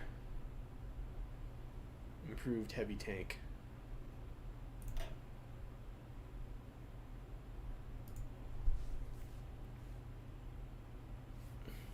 So that's interesting, boys. This is a bit interesting. So this is with the improved heavy tank. So we get 47.1 armor because we jacked the armor up on our heavy tank so much. This also craps our speed down to 5 kilometers per hour. But we get 47.1 armor, which is above the 40 threshold that we were thinking about. And we have 475 soft attack.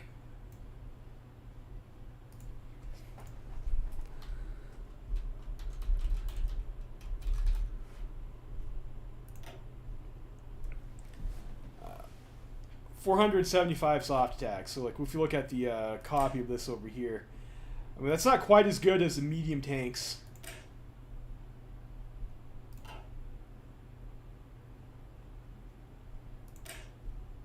It's about on par. It's about on par with the 1934 medium. So if you went with the interwar lights, I think that would be like the 1934, right? Basic light tank. Basic light tank. Why is it? It's called interwar light tank though, isn't it on the production tab? It's so confusing.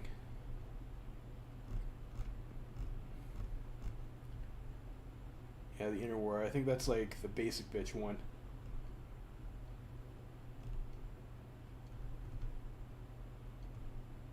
You know, so interwar is even worse. So interwar must be the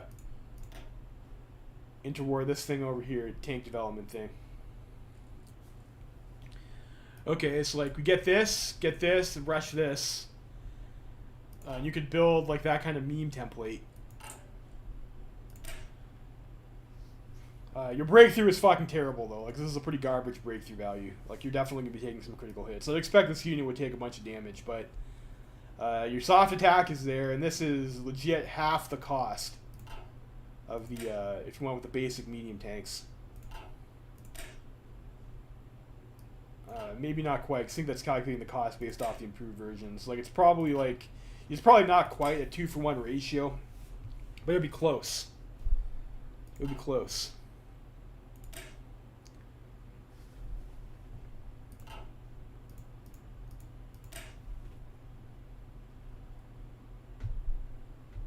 Huh. So I think that would be a viable strategy. Like to go with the just basic, the cheapest fuck possible light tank you can get, and just strap a medium howitzer on it, and then rush the heavy tank and just throw one in there with as much armor as you can stick to the thing. You're not going to be pierced, and you'll have a high amount of soft attack for a reasonable price. What if we went with just the basic though?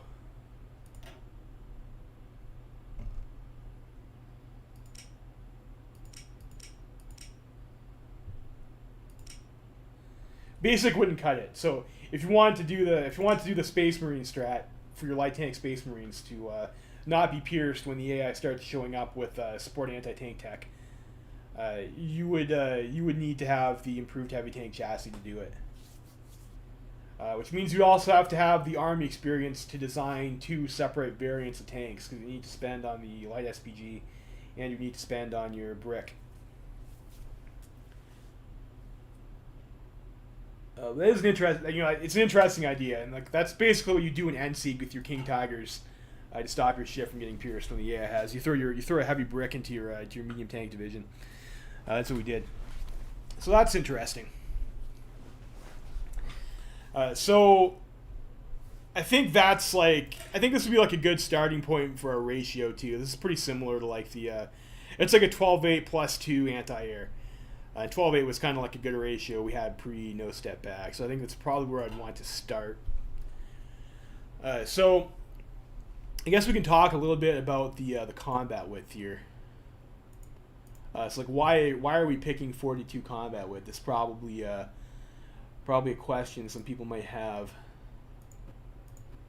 See if I can open up my Firefox here and pull up some reference materials.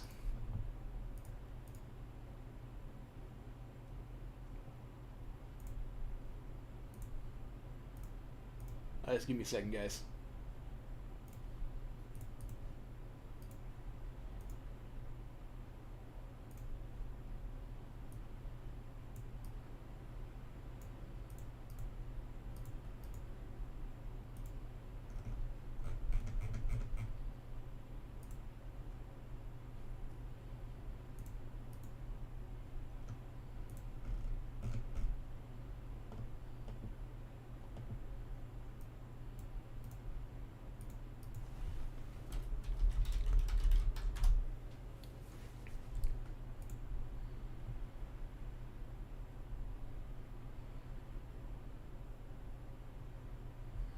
All right, so when we talk about combat width and why we pick 42, so one of the questions people were having for after the no step back release is what do I do instead of 40 and 20 combat width now that there's variances in combat width?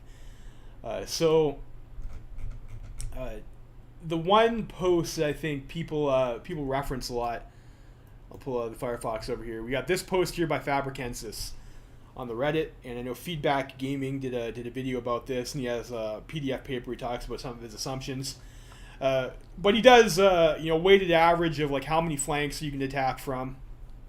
And maybe I'm getting a little bit ahead of myself. So prior to no step back, you had the 40 and 20, and the reason 40 and 20 were kind of meta is because all combats had a base combat width of 80 and reinforcing tiles. So if you attack from a different direction, would add 40 to that for every combat in the game, excluding tactics.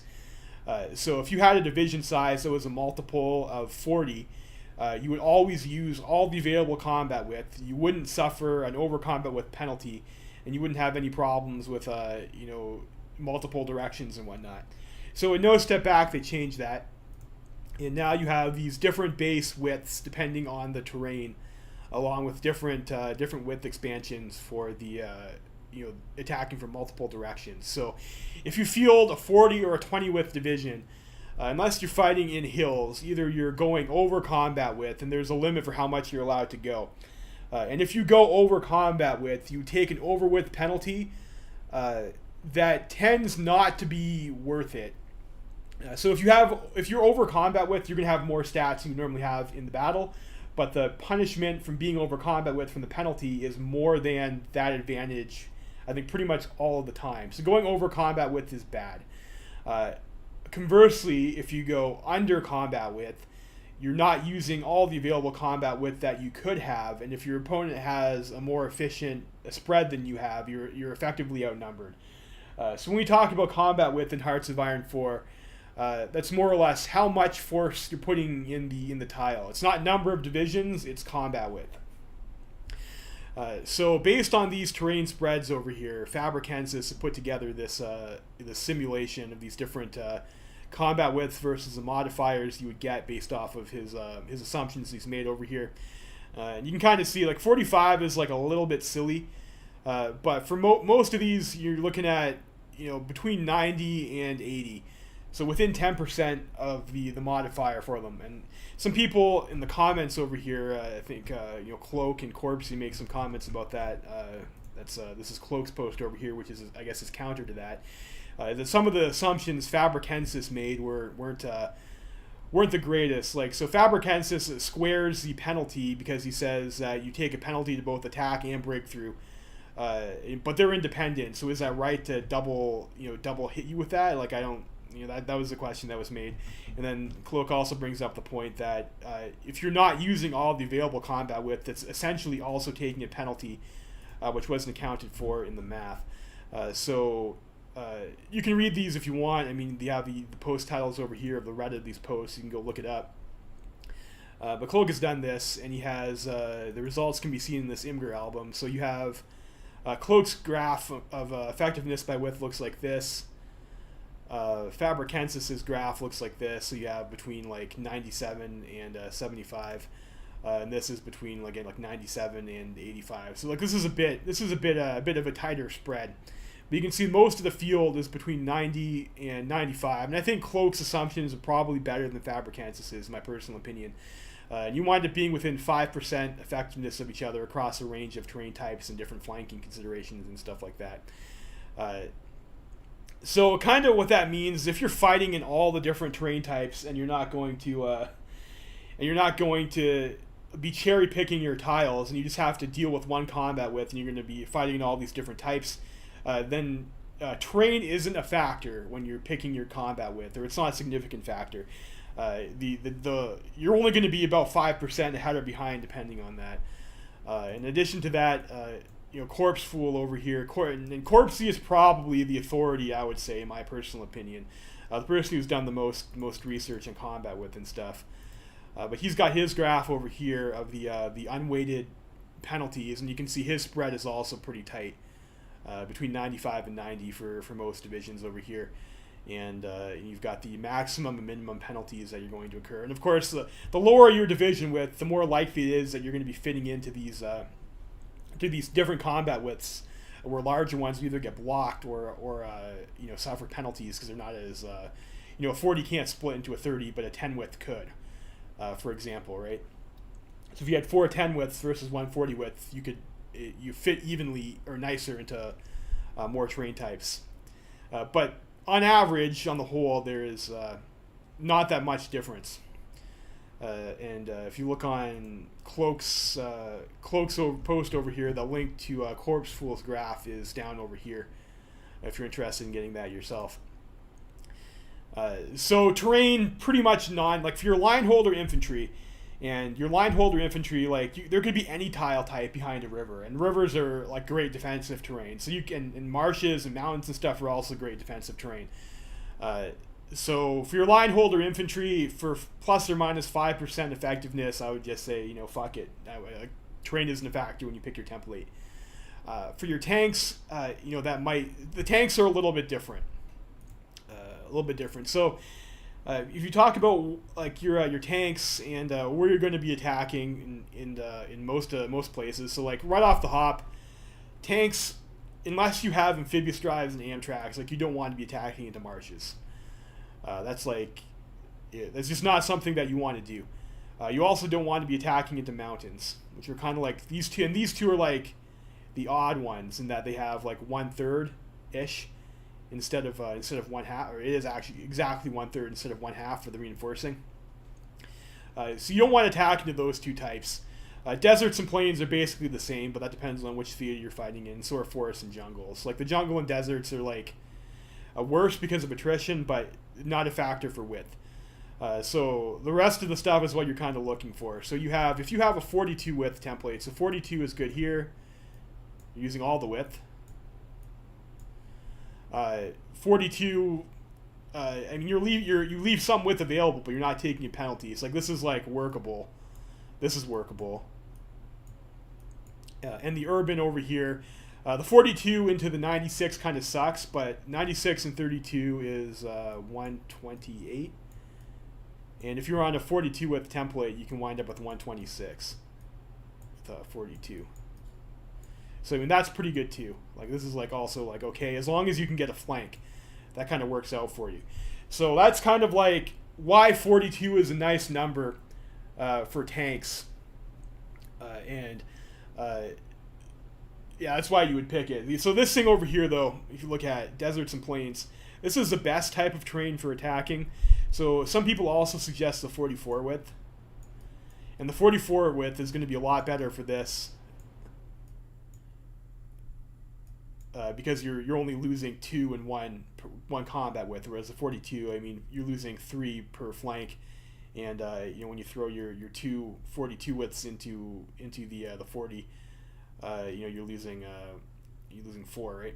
Or sorry, more than that. You're using 6. So if you have 2 of these in the flank, you're losing 9 combat. And you don't want to be losing combat width. But some people counter and they say that, well, tanks are already really good in these terrain types. They don't take negative attack modifiers, so you can kind of get away with not utilizing the space the best. But that's why 42 is like the popular pick, and you can also see 44 suggested.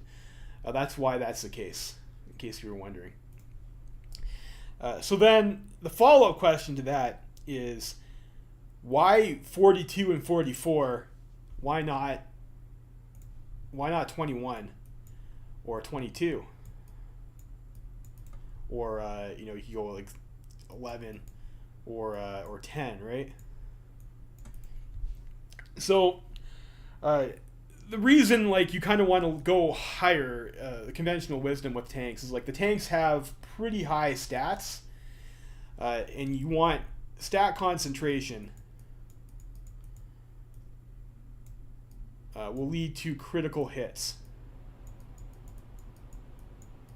And this goes up with higher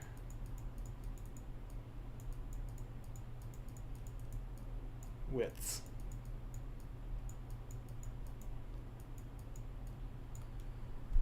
So I have some other testing over here that was done. This guy over here is a FS Stefanik over here. I'm not really like a huge viewer of the Paradox forums. I saw a link to this thread, I think from Corpsey did. So this looks at the effect of stat concentration and coordination. The graph is like a little bit skewed because he's using still the old the 80-40 like setup that you would have, and now the combat widths are different. So when you see these peaks over here, that's because those units are making better use of the combat width for the terrain at the 20 mark and the 40 mark. So here we have the pre-NSB rules in purple, and you can just see like as far as your division, the higher width it gets, the more damage it's going to do, because it's able to score critical hits. And after no step back, you know, that's it's not quite the case. The no step back also introduced a change to targeting. So previously, each unit randomly selected one enemy, and all of its attacks got allocated onto one enemy unit. And now, instead of that happening, we have these targeting rules, where each unit has an engagement width equal to twice its own combat width, and it will pick divisions up to that width and target them. I'm going to give you an example over here. But essentially, based on your coordination stat, and you start with a base of 35%, the remainder of your attack that isn't covered by your coordination is split up equally across all divisions that you target. So 40 width can target 80 widths worth of division. So if 140 width is in a combat with against 810 widths, so you have like 240 widths against 810 widths in like an 80 width combat. Each one of the 40 width units is going to be able to target all of the opposing units, and with 65% of its attack based on a base level coordination, 65% of its attack is going to be split up, and that's going to hit each one of those units. And the remaining 35% will get targeted on the one unit that has the lowest organization. And as far as I'm aware, I could be wrong about this, but I believe when it's picking the best target, it will just hit another unit again. So in that case, you would get the split damage plus the extra coordination damage that you're stacking on top of it. Splitting up your targeting is bad because of the way that your attacks work. So in Hearts of Iron 4, if your attack up to the opponent's breakthrough or defense has, I think it's a 10% chance to do damage.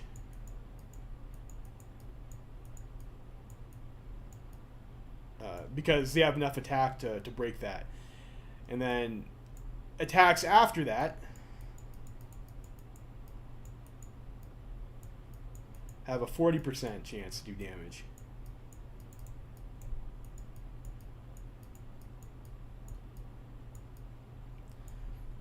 So if you look at, for example, the one tank unit that we had has say 474 or something like that. So let's just go with a round number. We'll say 500. We have 500 soft attack, and we're able to get a coordination of let's say 40%. And we'll have 200 of those attacks will land on one unit, plus whatever it got hit from the spread. So if that unit has less than 200 defense, if it has like 180, say, we would get 180 plus 20 times 4. So we'd have, effectively, based on the percentage of damage outcome, this would be 260 instead of 200.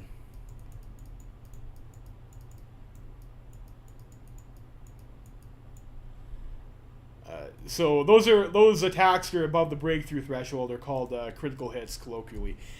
So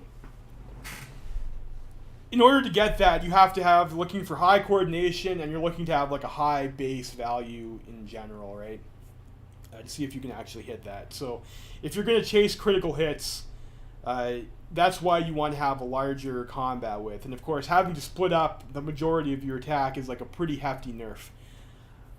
But signal companies kind of counteract that. So the question is whether or not this is going to be worth it to get those critical hits. So that's on the offensive side. And on the defensive side, if all of your breakthrough is stacked together in one unit, like you have a 240, you have two, or say 140 width attacking 410 widths. All your 40 widths breakthrough is concentrated, and if that breakthrough is enough to block all of those attacks, you're not going to take extra damage. And all those 4 units are guaranteed to attack you because you only have one unit.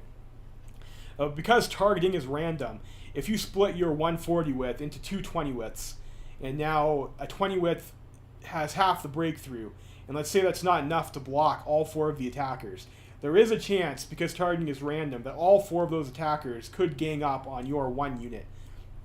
And then your one unit would not have enough breakthrough to defend itself against the defender's incoming attacks, and then you would take more damage. So there is some advantage on the defender side to having stack concentration as well.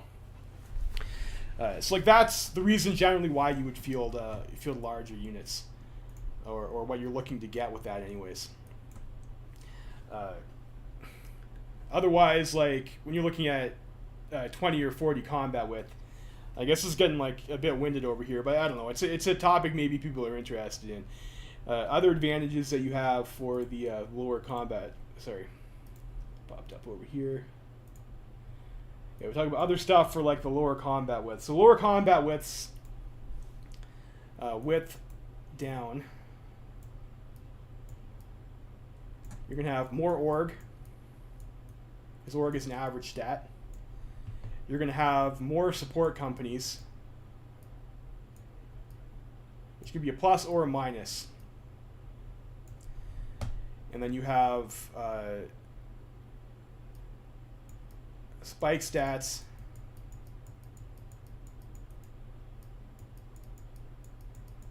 are more influenced.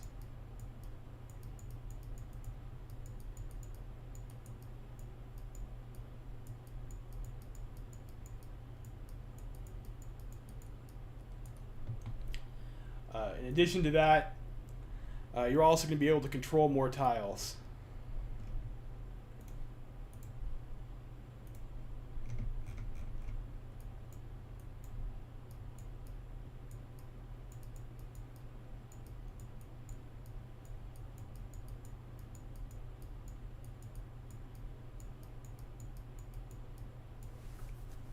So we have that.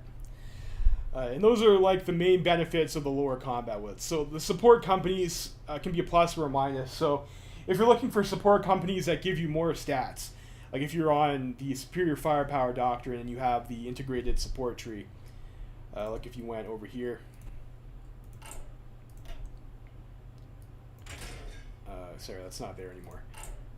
Doctrines, yeah, and you went down this side of the tree. You get your support companies are pretty good, and if you have 2 10 widths, you can bring 2 support artillery companies. Versus if you have 120 width, you can only bring 1 support artillery company. So that could give you a stat advantage. On the other hand, something like an engineers company or a recon company, which gives your division a bonus, you would have to buy 2 of them to get that same bonus for the same combat width. So if I want recon in my division templates, I would have to pay for 2 recon companies if I'm using 10 widths, versus 1 recon company if I did 120 width instead. So depending on what you're doing, that can be like a double edge. And we say spike stats and more influence. That means like armor and piercing, which are based off of you get 70% and 30%, 70% highest unit, 30% rest of division average for piercing, or 60% highest armor battalion, and then 40% of the divisional average for the rest. If your division is smaller, that divisional average portion is essentially going to amount to less, right? Because there's less other things in the division. So you get more value out of your spike. So if you, like, I guess as an example over here, we have support anti-tank tech units. So if I go with this 20 width division over here, and I want to put support anti-tank in it, so you can see we have a piercing of 41.5.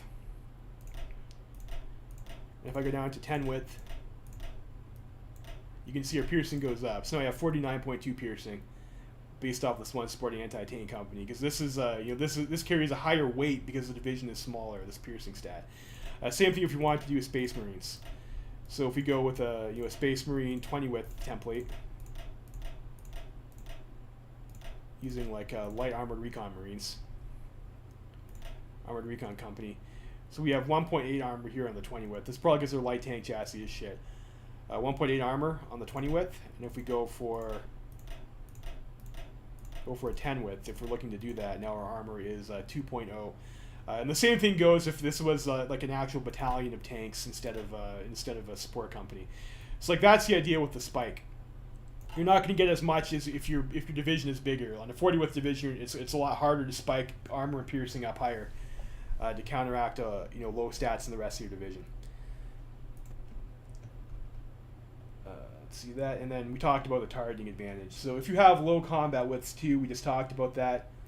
Don't care about targeting.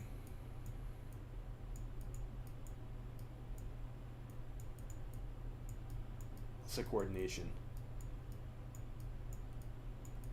And like I talked about before, if your engagement width is only 1, like you're fighting the enemy 1-to-1, or even combat width, or sorry, that's if you're fighting half combat width, so if you're fighting 10 widths against 20 widths, each 10 width is only ever going to be able to attack 120 width, and because that's randomly selected across all of those, you could just get lucky.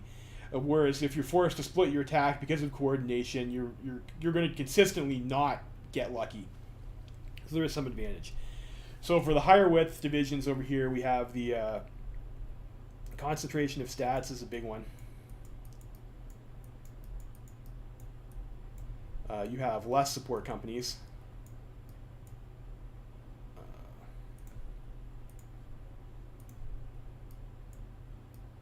But that's also a plus or minus like we talked about over there. The stats over here are going to be less influence, like that's the same thing over here. You have less tile control. So like there's not a whole lot going for higher combat widths except for this over here. And that is kind of substantial. And then of course, if you're going to lean into this, it kind of makes sense you'd also want to get coordination. And coordination you get from these. You get from the radio techs over here. 1 per tech tier. So if you researched all the way up to 1940, you would have 8% coordination. So instead of 35%, you'd have 42%. You also get that from signal companies over here. Initiative now also increases coordination, or multiplies any coordination modifiers that you might have. So you can get some more off of the signal companies. So I've seen some people do testing on the coordination with the signal companies, or making the claim that it doesn't really matter or it does nothing. But a lot of the testing I see when they talk about the higher width versus lower width divisions, they use infantry units, and infantry units don't have very high stats to begin with. So it's like if you want to see if it's really worth it to invest into this stuff, you want to use a unit that's going to have really high base stats, like some of these tank units that we're talking about over here are going to be able to do that. So that's kind of what you're looking for when you're doing selecting a combat with, is like what are you going to try and optimize your battalion for. And I know from some of the testing I did with the when No Step Back first came out on the Germany game that we're doing, I tested 40 combat with tanks versus a 20 with combat with tanks, so kind of like off the cuff informally. And I found that like the 40 widths did have like a slight performance edge over the 20 widths still because of the stat concentration. So we'll go ahead and we can test that. We can test that today based off some of the tank designs that we came up with. I'll just go ahead and sort ourselves out for that. And I'll show you how to use the console commands to set up some of these tests as well. And min-max Savinkov, yeah, I don't know. I'm not sure if I just played Savinkov. I'm probably not going to play him again in a while. So that'll be one of the things that we want to test, is whether or not 40 width tanks are worth it, and if the different tech tier matters for that. So production, I think we're not going to bother. I think the heavy tanks aren't really all that interesting. I'm just going to change some of these names to make it easier to add. So we have like the 1930. I think I'm going to go with the cheap medium's kind of interesting, but I think we'll just go with the improved medium tank for the testing purposes. Oh, where the fuck is it? Let's call this medium 2. I gotta get the console commands up over here.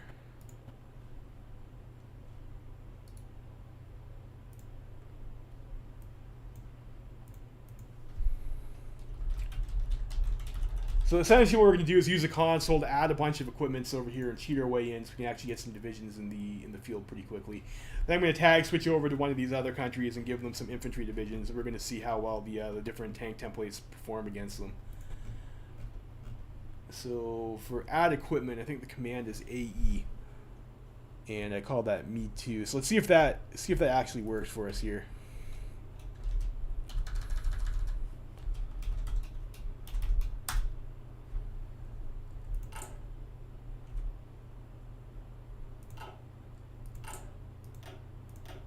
I might have to make sure the AI is off here. I might have to advance the clock a little bit to see if that shows up. No. The fuck are my tanks?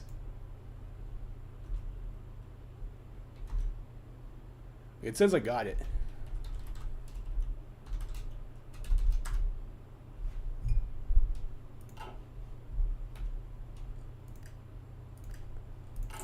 That's gonna be a piss off if I can't actually test. Let's see if I try and train one.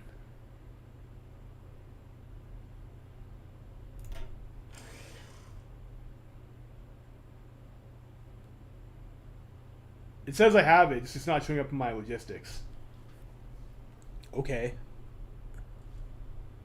I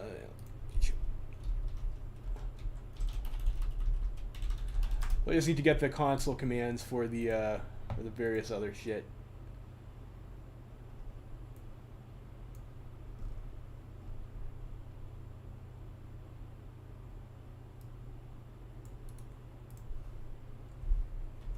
And there's if you search online, there's a convenient page that has these typed, and you'll see if we just copy and paste that in there. All right, let's get anti-air equipment, infantry equipment 1.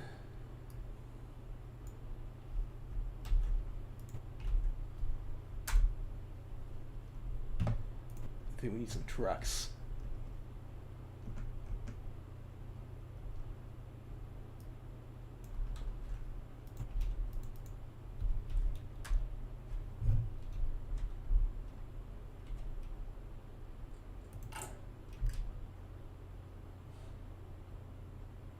I'm not sure what trains are called.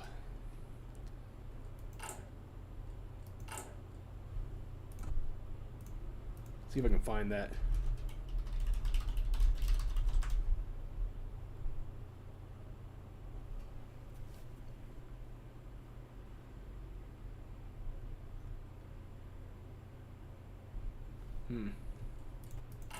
Well, I guess if I can't do that, we'll just put all of these factories onto civilian trains then.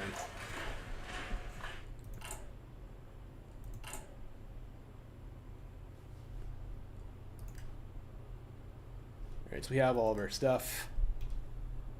And then we want these to finish instantly. The console command for that.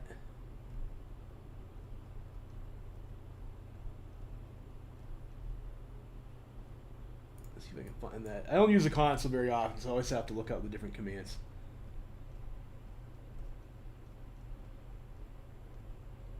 I know that exists. IT for instant training. Instant army training enabled. Okay. We'll go for 2 of these.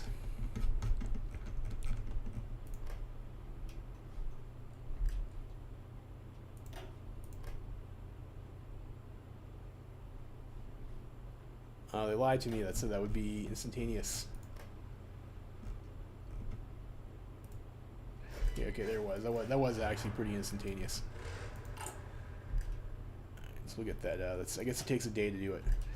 Okay, so we got two tank units. It looks like we're already having some supply issues. We might have to build ourselves up over here. Some instant construction, and we need some trains. I wonder if it's just called civilian train.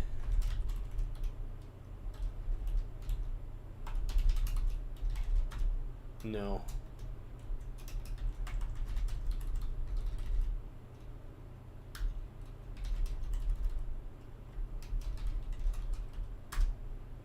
I'm not sure what the code line is for the fucking no-step-back trains. And these are not building particularly quickly, so that might give us some supply problems. We might have to wait a little bit for that to build up. I turned on instant construction, so we'll just get our infrastructure and railways built up, just so that we don't have, I don't want supply to be a concern.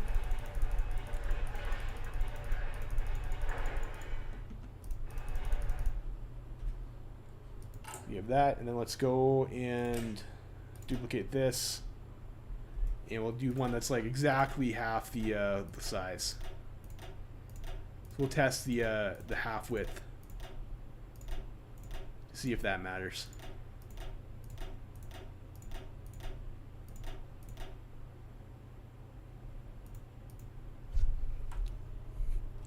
And we'll give this a different symbol. Give that this knight symbol.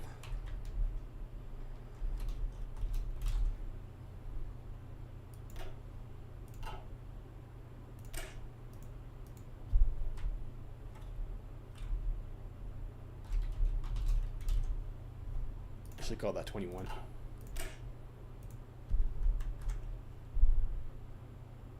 They're some of the best stuff to use in the game. I don't know. Probably I like tanks, but haven't really played enough no step back to say decisively. I know a lot of people also like close air support. And close air support is really good. So probably tanks and CAS probably. I also like Amtracs a lot, and probably tanks with amphibious drives I'm gonna like too. I guess it's probably easier to just do this.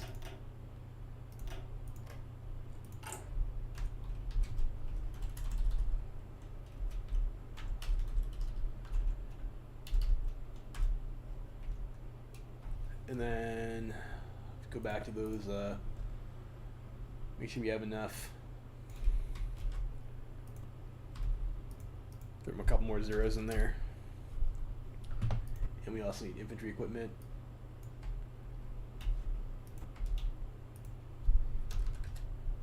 And I did trucks already, right? Yeah. So I just need the anti-air guns. So make sure you have more than enough.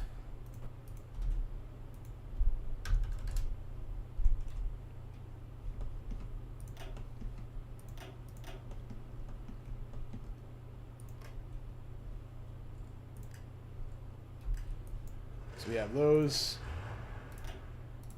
Do that, and I need a new theater. Like that. So we can keep our combat logs separate. Where's our supply hub? So I'm going to fight against Yunnan. I think that'll be I'll do Yunnan as a defender. So I need to get myself some supply hubs.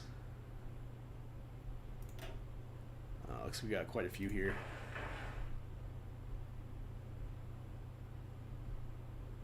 So like that's okay.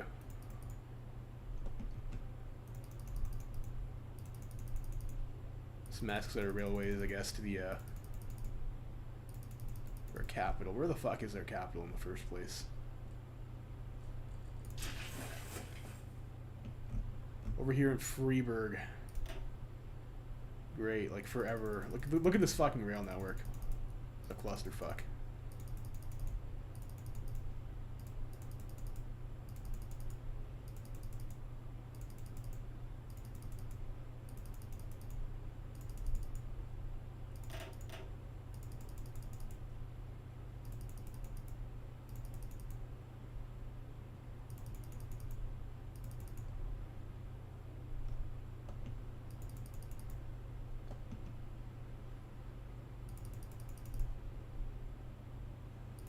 So hopefully that's enough to get us enough supply and be unmolested.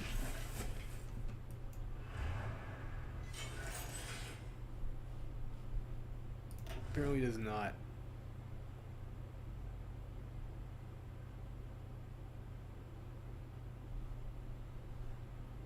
These guys probably, they don't need to be in the same tile probably.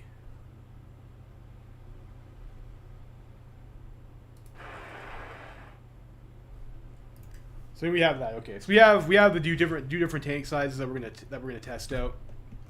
We'll have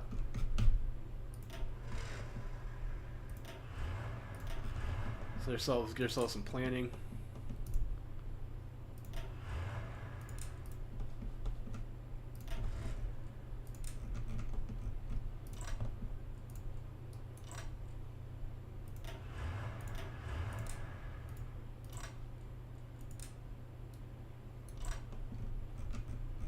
We're on the front line. So I guess we can probably go for maybe these tiles over here.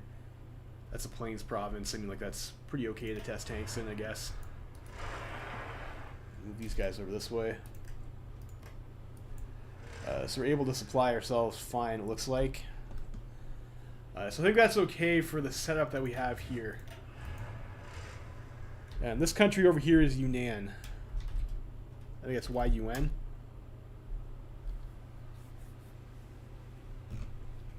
Okay, so we have that. So the AI templates I was looking at, it seems like 9.3 is like a pretty common template that the AI is going to have. Like that's what they seem to build towards. I think in reality, when you're looking at how's my day going, it's going okay. Thanks for asking, like a boss. I think in reality, their army is like a mishmash of like the various starter templates and the templates they worked up to at the war start. But we're going to test against 9.3. I was looking at the templates that the AI had in Kaiserreich, and like this seems like the 9.3 seems to be what they go for.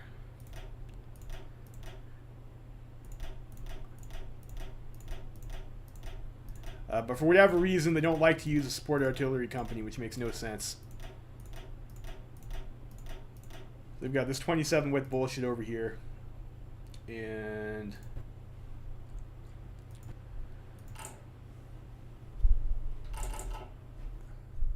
make sure I have the right tech for these guys.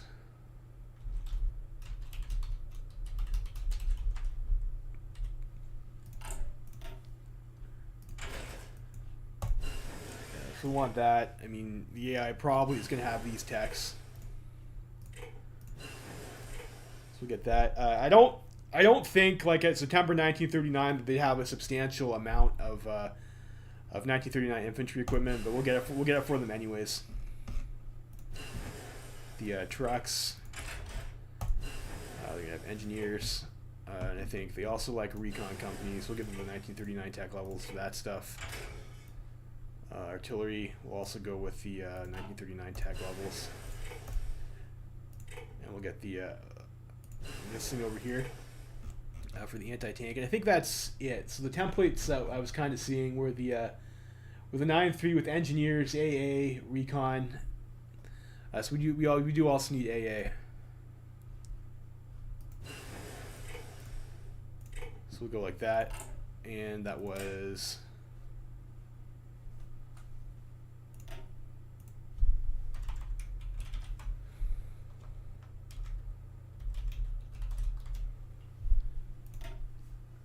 Anti-tank, engineers, anti-air, and a recon company.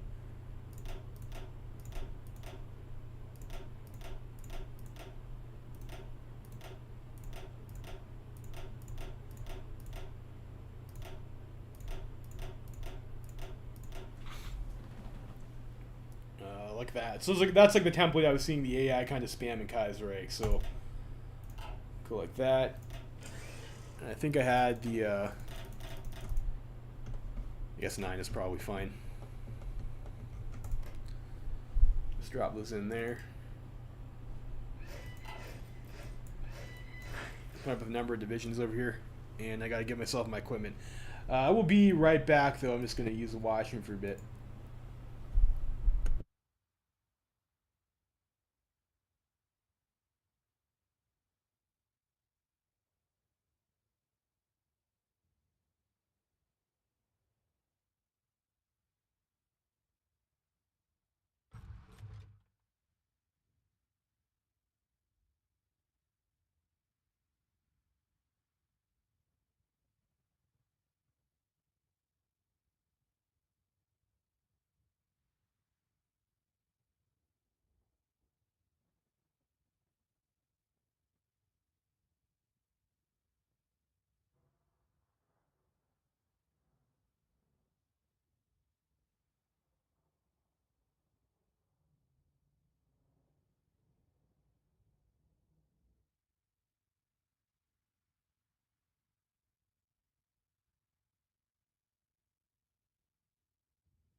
All right, we're back. Okay, there we are. All right, so gotta get ourselves our equipment for these guys, and we were on equipment 2 for them.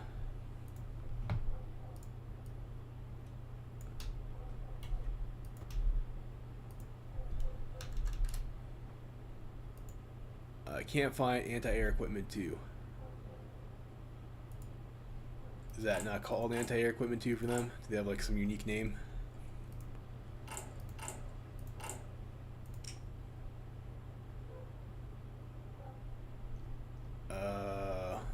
No. I guess because we don't have that tag tier for the anti-air. I guess that tracks. I guess that tracks.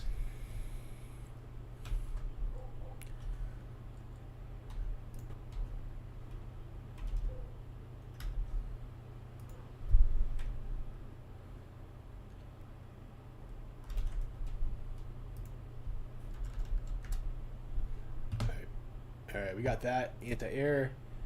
Need anti-tank. Anti-tank, they do have the second tier, I think.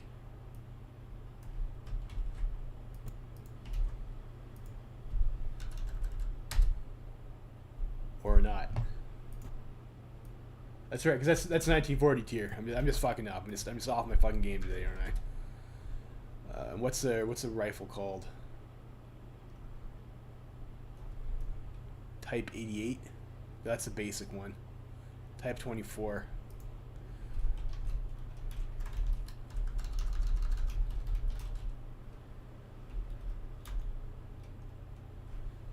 Maybe it'll work with just a generic 1939 weapons command.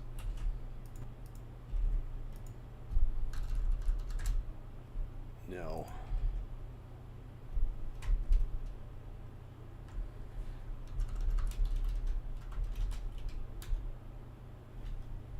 Fuck.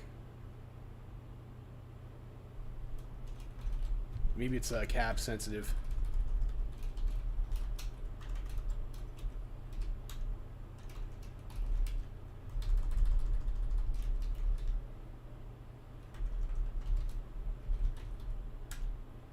There we go. It is. It was case. It was case sensitive. All right, I need support equipment.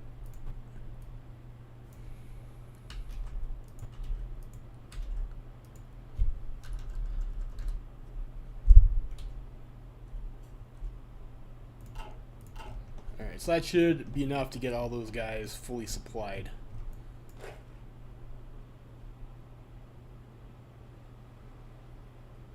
The timer is ticking. And these guys also probably need infrastructure and shit too over here.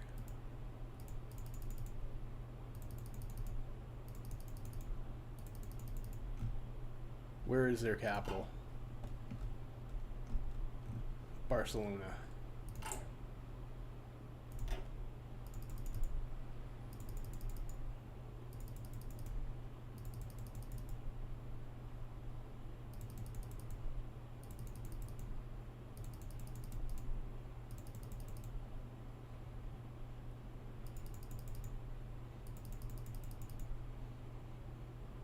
And infrastructure.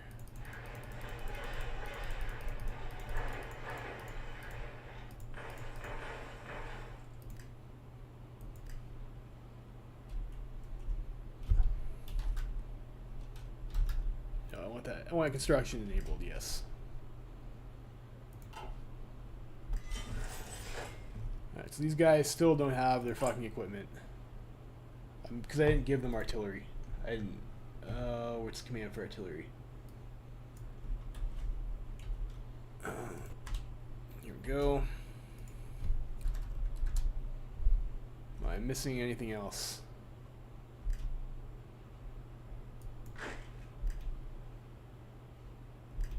Need more support equipment.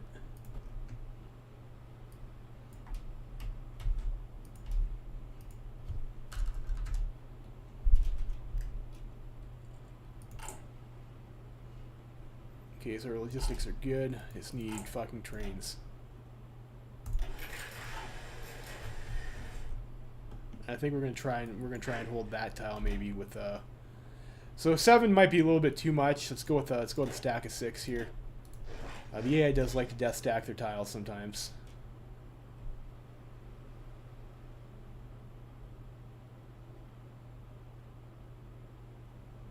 Alright, so these guys are supplying up and they're gonna be entrenching. Alright, so that looks pretty good. Yeah, some storms and shit. No, it's interesting. It's different. I think that's from the anime mod, I guess, to give you some different art. That's neat, I guess. So we'll do that. Okay. I'm gonna make a save point here. Or sorry, I'm gonna go tag switch first.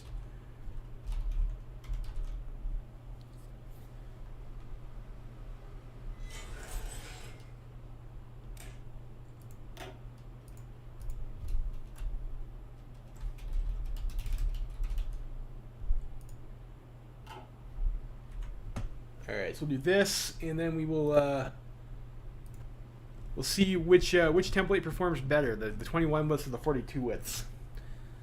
So we're gonna attack with 1. Maybe we'll do it, then we'll reset it back up. We'll do it 3 times, and we'll do the same thing with the other one. And we'll just kind of see what the theater combat looks like first. Or I suppose we could just do it one way each first and see how that pans out. And then we'll just restart it back with the clocks so they fight with the same weather conditions, because those can be important. So we have max planning. They're going to have max entrenchment.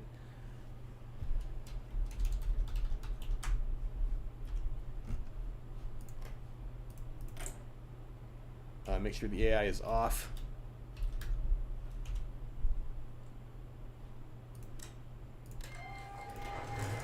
Okay, so we did that. Gonna save the game again now that we're at war. Alright, so we have our starting time This is March 7th. Fuck.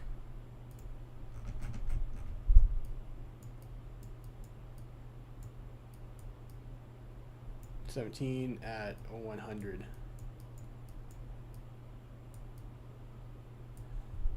So we'll have the 40 widths, and we'll see when they finish, and then we'll record how they did. So yeah, the 240 widths, we'll go down to maybe the 2-speed over here, so we can see what's going on. We'll issue the attack, and we'll take a look at our combat bubble over here. So it is night, so we are going to be taking a pretty hefty penalty to our soft attack. We'll see how this looks. So our coordination is around 40%. You can see these guys over here. They've got their entrenchment or whatnot, but their stats for the 1939 infantry, it looks like, aren't that high for these defense values over here. So even at 40% of this, we're probably still getting a decent amount of critical hits.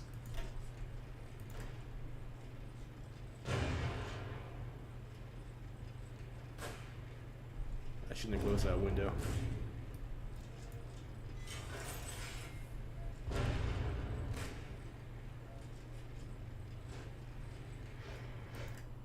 Alright, so we moved in, we occupied the tile. It's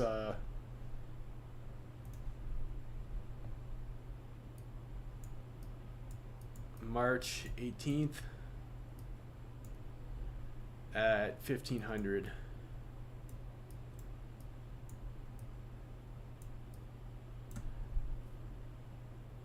I can do whatever I want with console commands, probably, and let's see how these guys did.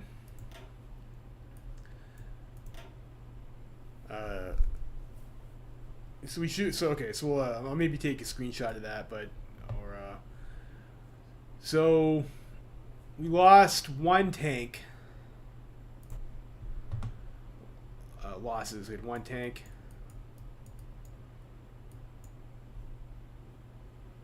And like that's that's basically it for like the expensive stuff. And then we killed one tank and 50 manpower.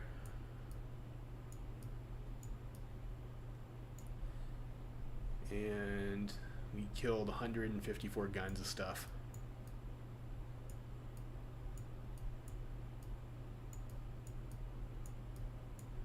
So we go with the 20 width. So damage should be proportional, so then we can just use those as like our benchmarks.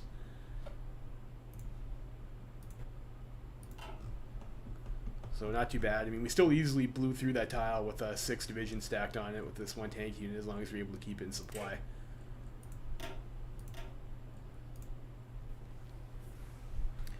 We'll go and try the same thing with the 21 widths.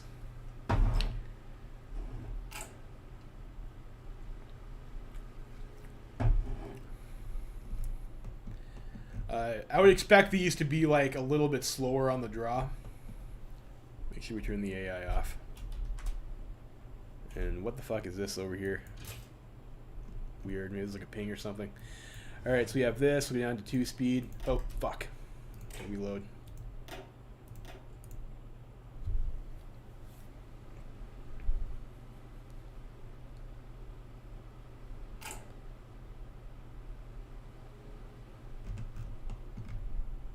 AI off. So I have these guys over here. Down to speed number 2. Issue our attack. As you can see over here, like the stat concentration, these aren't going to be like really targeting more than one division. This is all going to be going against one, so we're still going to get some critical hits, I would imagine.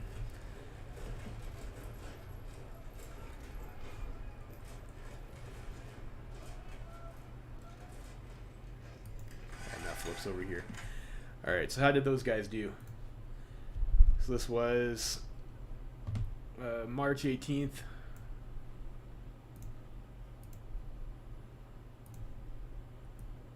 Fuck.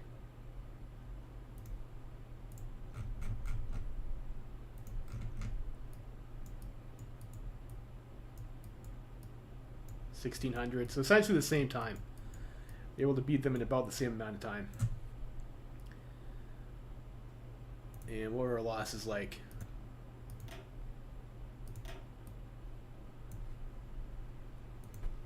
So we lost 2 tanks, 67 manpower, and we did 169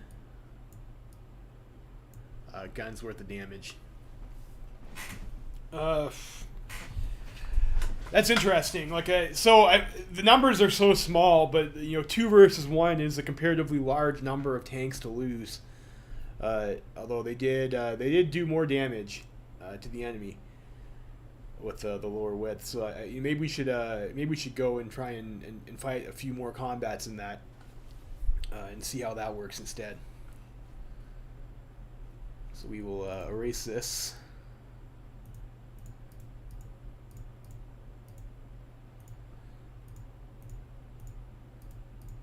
And we'll just look at losses and casualties inflicted, I think, because tracking the times isn't going to be if we're gonna reset up and go again over multiple runs. It's not gonna be really feasible to track that, I don't think. Just do that, I guess. Okay.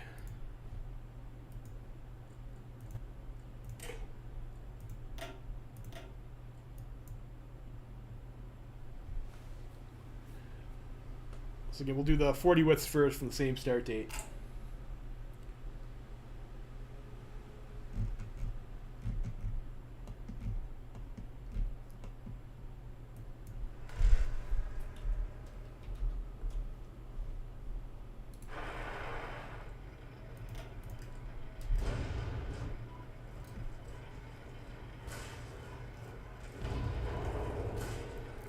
And then when these guys fall back, I'll move them back in, and we'll do it again. Maybe 3 times and see what that looks like. 3 speed.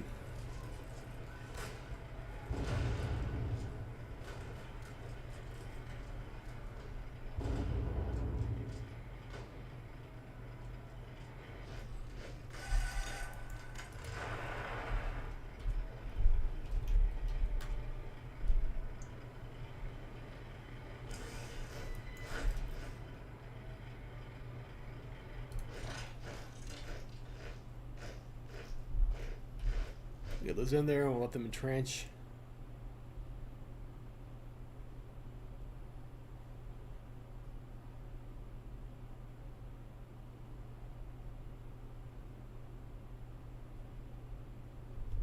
And then we'll push into them again. Probably going 5 speed here.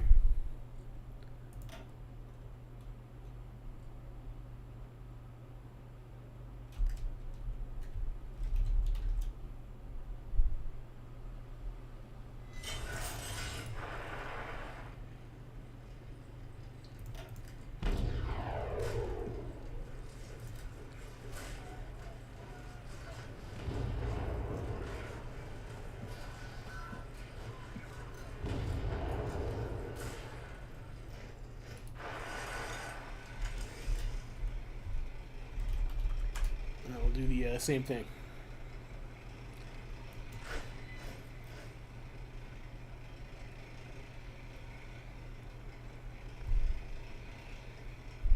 Unfortunately, testing is a bit boring, and it takes a long time to do to set this shit up. It'd be nice. It'd be nicer to have like a simulator, I suppose.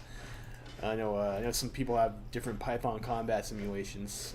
Like, I always find it a bit, I don't know, nice to do in-game anyways. There's a lot of variables to account for with the simulations. Like, I can see why it's hard to put together.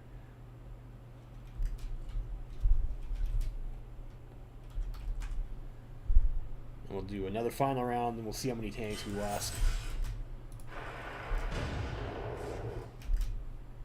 Okay, so here are 40 widths.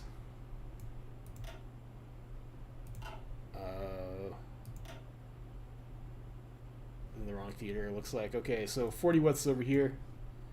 This is clean, right? Of course. So 40 widths we had. We lost 11 medium tanks, and we did 612 guns worth of damage.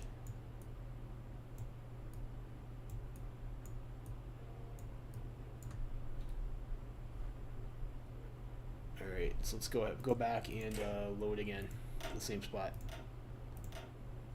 and try it with the 21 width.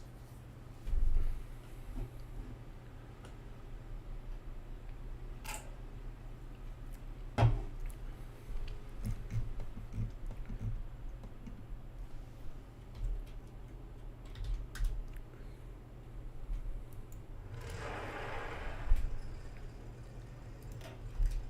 4-speed here.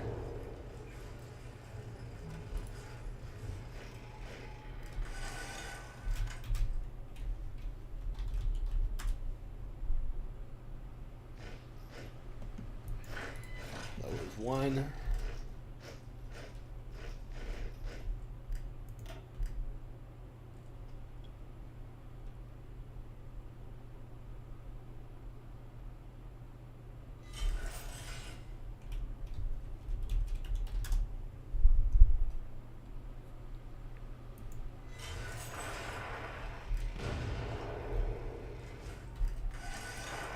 There's 2.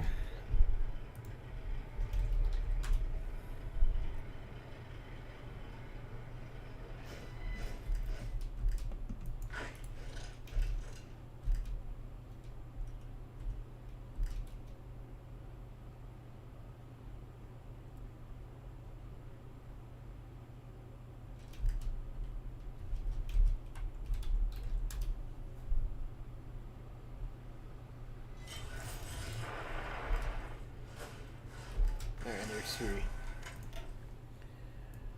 So we do here, equipment. So we have, we lost 6 tanks, and we did 601, or sorry, 499 guns of damage. That's a bit interesting. It's kind of weird that that was like the reverse when we tried it that one time. I don't know, maybe it's just not all that much different. Although doing 3 combats is more representative. So it looks like these guys might take less losses, but inflict less damage. I mean, this is a bit of a bit different. 500 versus 612. 12%. Of course, 50% losses is like this, and these numbers over here too are also. It's weird that worked out that way. Let's see if we can try that again.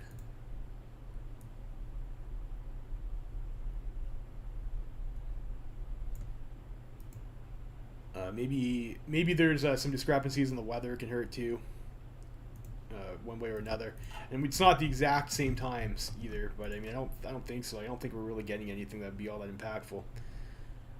So let's maybe go back to Yunnan.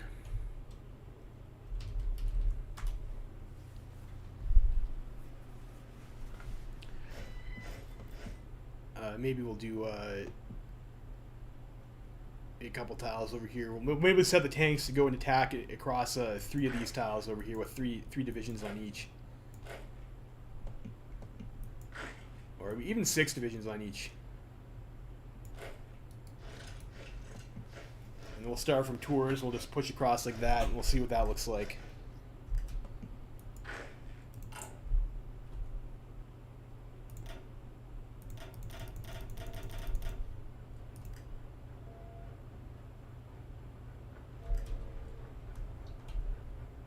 Turn the AI off, right? Yeah, okay, I did. IT. Okay,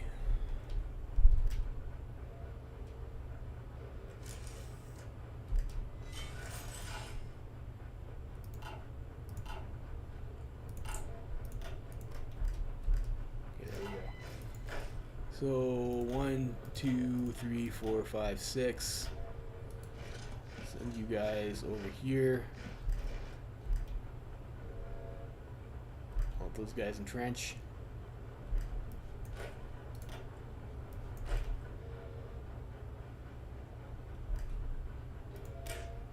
These guys do have. I'm pretty sure this template should have engineers in it, right? Yeah, it does.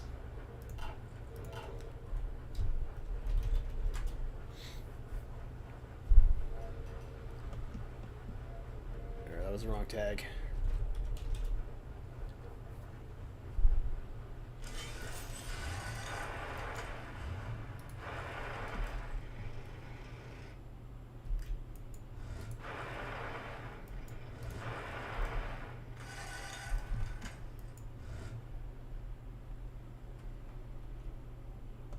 It's because I don't have a rail connection.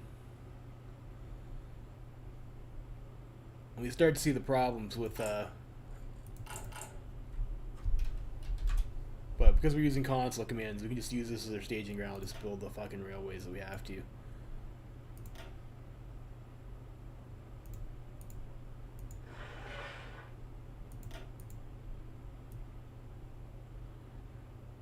Let's see, control click to place the beginning of the, how do I build a railway to this supply hub? Surely you can build a new rail line. Click the node to start building a railway from that location. Move the mouse over provinces where you want the railway.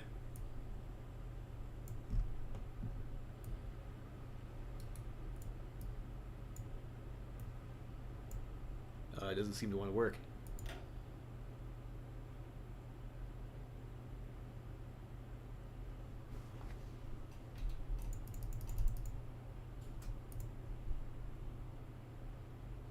Oh, I see. Okay, so I get. Okay, so it's a bit awkward for that, but okay, sure, we'll do that.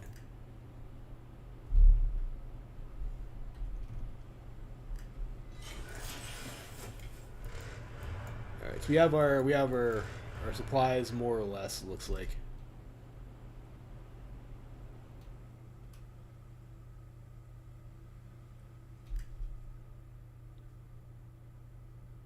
Is that not going to get better?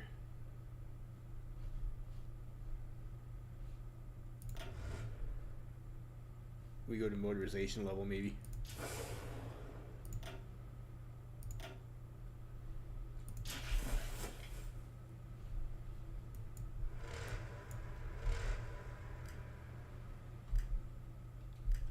%.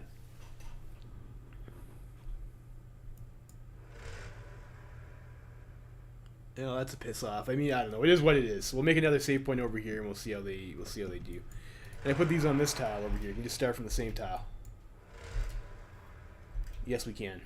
So we'll just do that. That way there isn't that with the supply isn't an issue.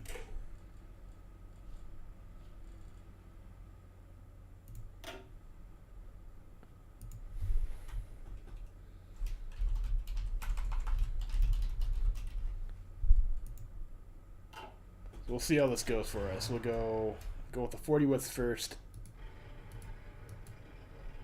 I think that's where we put those divisions. So we'll see how this goes. See if we can get that many tiles anyways.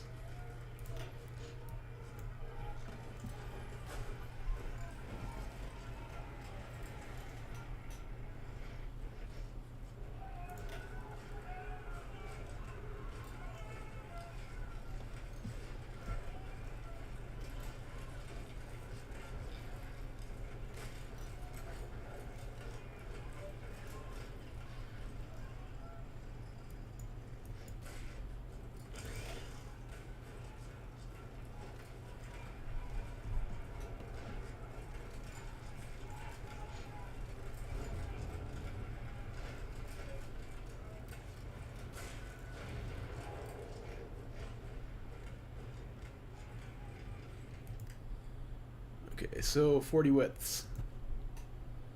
This was 1300 on June 14.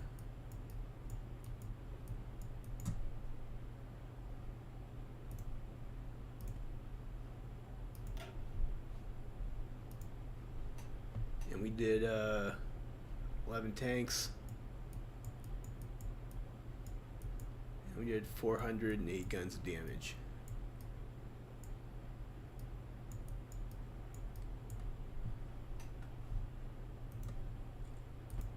And we'll go back and try it with the 21 widths.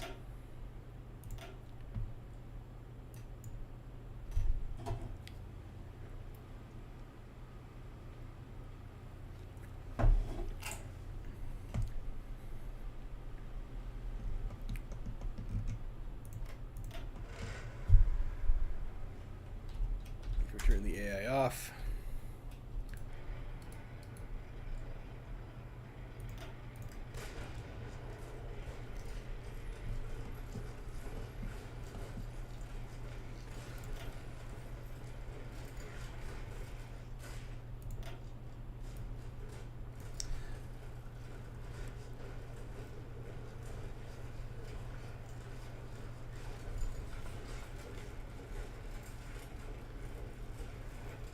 Watching numbers on a screen. Very interesting, very interesting.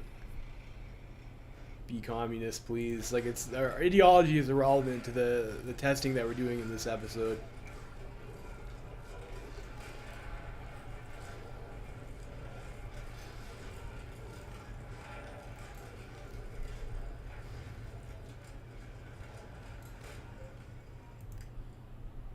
Alright, so we have basically the same time.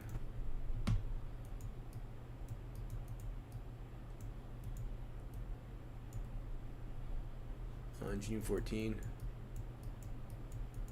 Let's check the logs.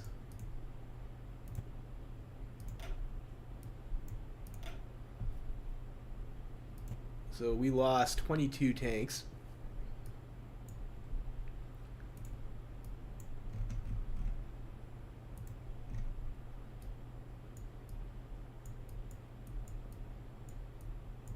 And we did 900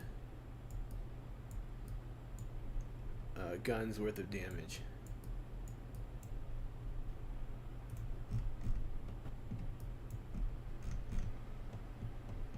You know, fair enough. So I mean, I guess it looks like you get more damage in with the that's a weird outcome. That's a weird outcome.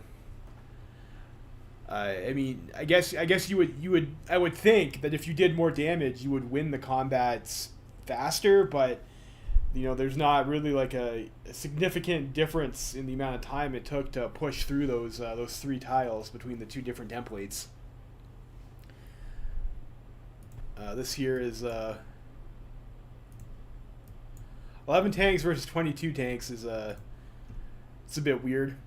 It's a bit not great for the 20 width. Tanks are very expensive, and I'd rather preserve my own. I mean, you just want to take the tiles, really. The amount of damage inflicted over here is like you're just going to kill them by encircling them anyways. So it's not necessarily that much of a concern to do damage to the divisions directly. It might be, yeah. I don't know. I guess we could go back and watch those videos. So that's that. We could go for a few more runs. Let's set everything back up and just see how that changes over more combats. Get a larger sample size. See if that holds. See if that holds true. So I'm going to leave the combat logs. Or I guess I would have to start fresh. So we have to start fresh because the combat logs are going to be dirty.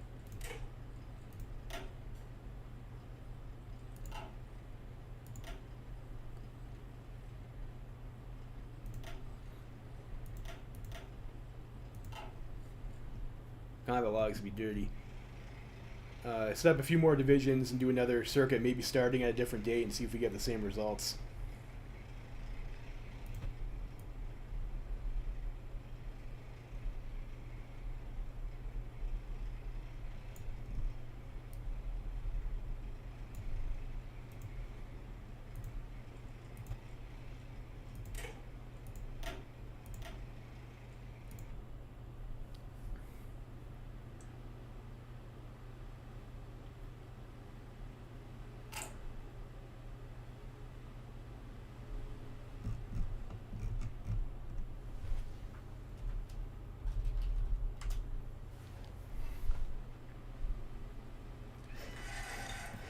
So we did forests. I mean, there's not really that much over here except for forests and plains.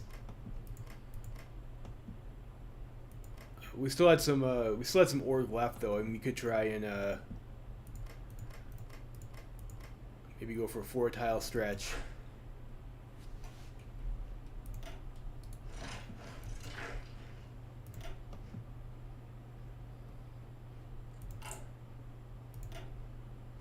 No, I need these.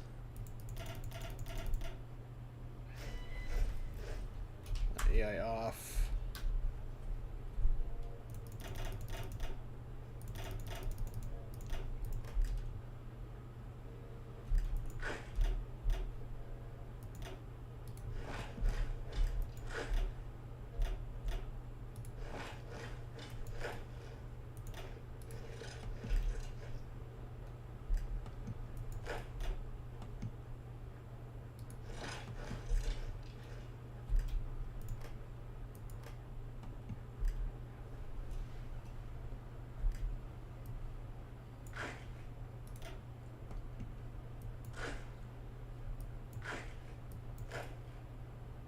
Let me just push along that rail line, maybe. What am I missing?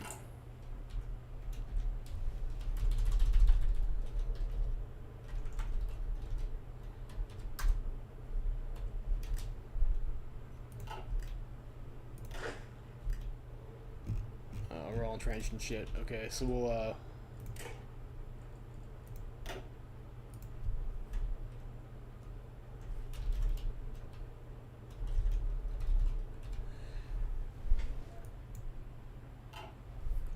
So last test that we did with the 3 in a row from the same star, which is probably the most representative test, we had that the 40 widths and the 20 widths they beat the units out in roughly the same amount of time, and the 40 widths took less damage but also did less damage.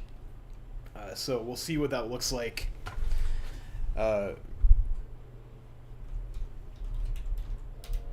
With this other circuit over here, it's a few more combats. I think the 40 widths might be in danger of just running out of org. Of course, 20 widths configs have more org. What other games do I play other than HOI4? I play some Overwatch sometimes. So we'll just go push to Limoges, and this is start is June.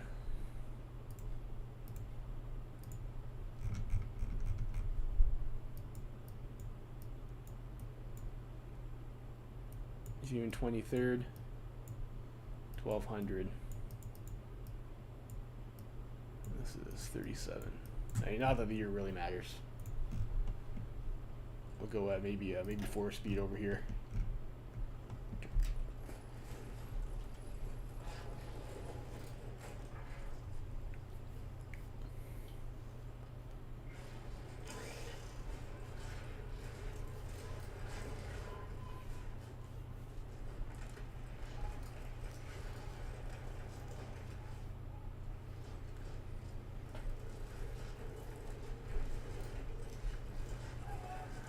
Yeah, so it looks like we might run out of the org on the 1 tank unit. Send that back in manually.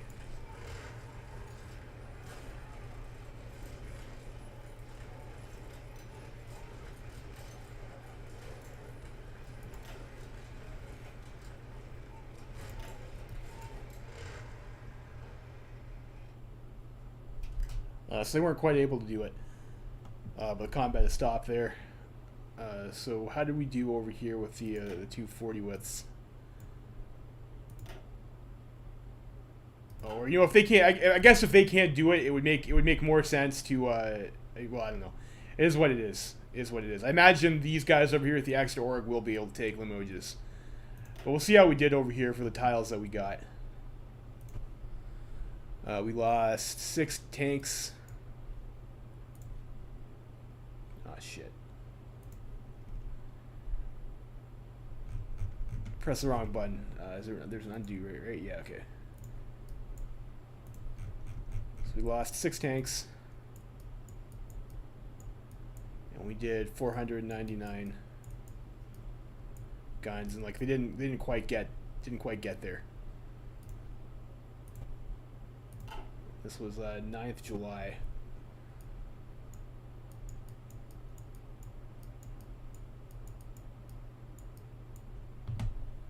We'll see how the other tanks do.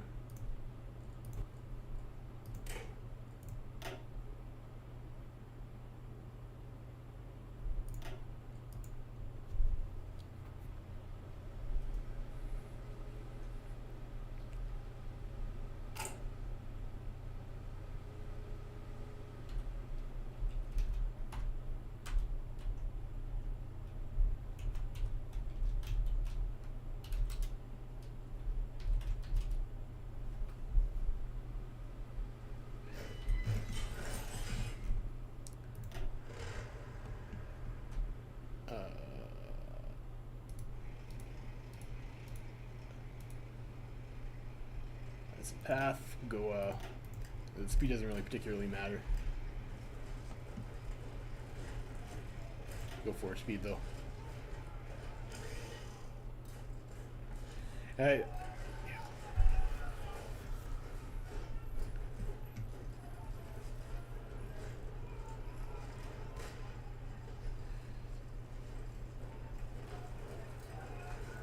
And if one of these guys drops out with the org, I'll send him back in, because that's what I did with the other tanks.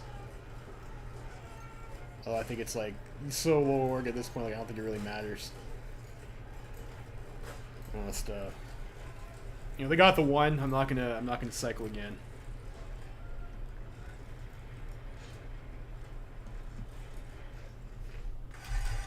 Pause. So we have over here. This was. Look at the logs first.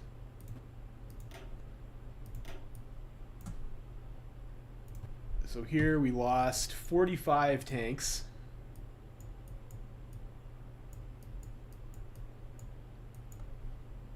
And we did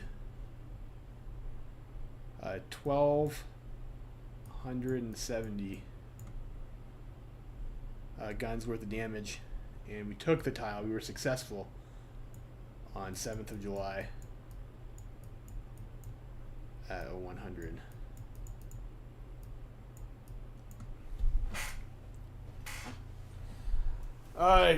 You know, like the 40 widths, if we would have stopped and waited a little bit and then pushed in again, and we had reorged, we would have probably taken that tile too. But I mean, like the 20 width, the 20 widths are going to have twice the organization of the 40 widths, so they can attack for a lot longer.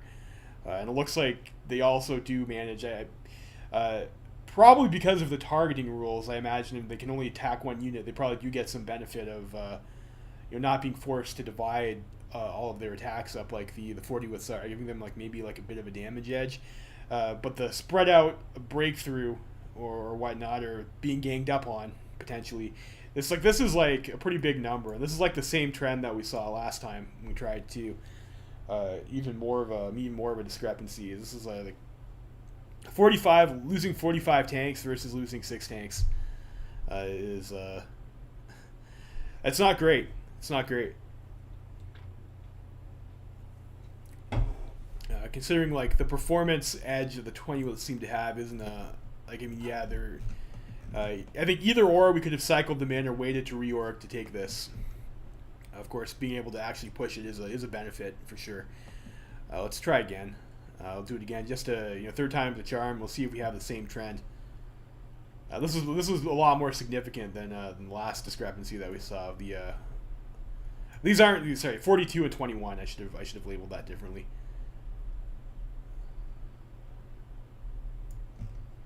It'd be interesting to see if the performance spikes on the 40 widths too, if we added signal companies in to get more coordination.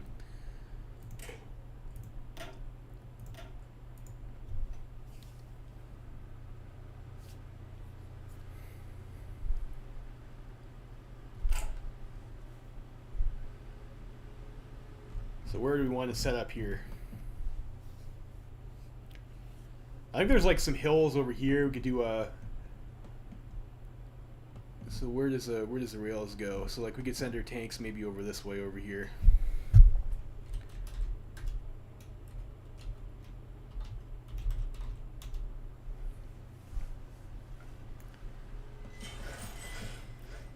Let's see. And then build ourselves another supply line so we can stack that much armor on the, you know, tiles that we're looking to do. Fuck, strikes.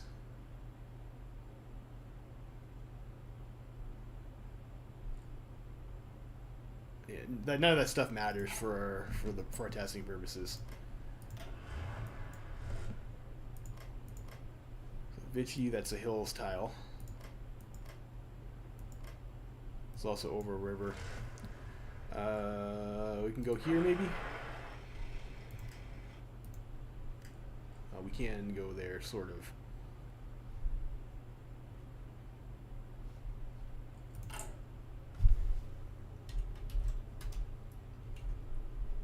It's railroads.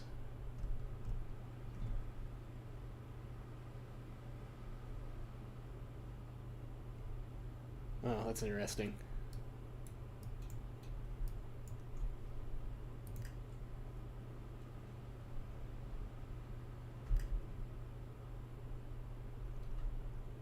Then not build. Okay, there we go.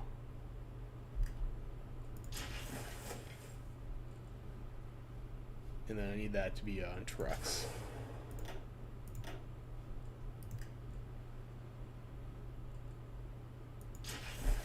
Is that going to help to have infrastructure upgrades?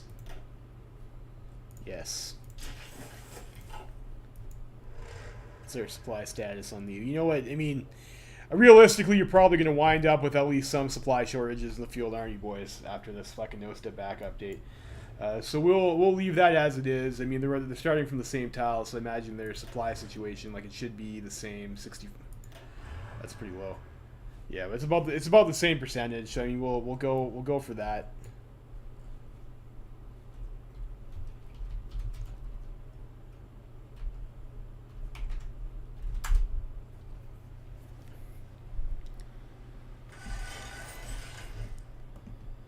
And let's move some of these guys over here to. So we got some hills over here, got some plains over here, we got some forests. So maybe we'll just go in like a little loop-de-loo around over here.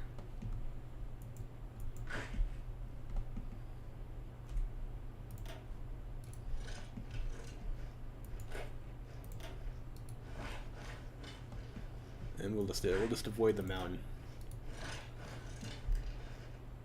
So there's 3 tiles. And I think we got 1, 2, 3, 4 tiles last time. So like both the templates are capable of at least pushing for 4 tiles. We'll do another one over here.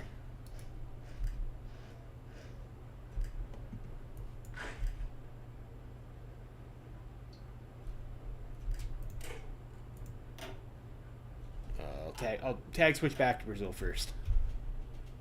Make sure these guys are entrenched.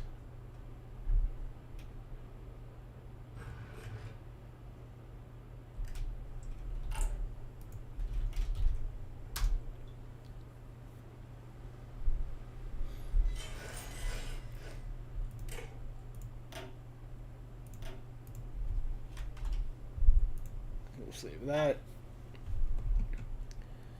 Okay, so we have our fresh save, and we'll start again with the 40 width. So we'll go here, here, here, here. So it's a nice little circle. I'm not forgetting anything, am I? Right? AI is off. AI is off, and our clear. So this combat log, these guys do have some other stuff over here. So we'll do that.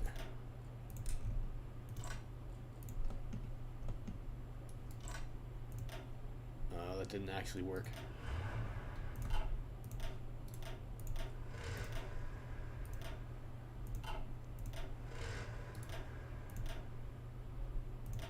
Okay, now that's clear. That's clear. These guys can garrison this whatever neutral country.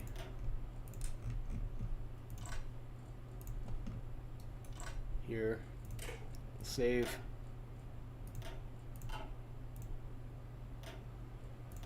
And we are now on.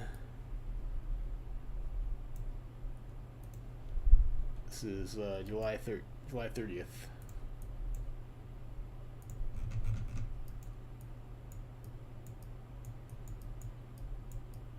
1500.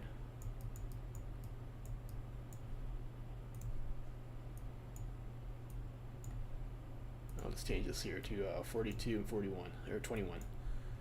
Okay, so we'll do that. We're good to go. These guys are on their loop. I'll go down to 3 speed.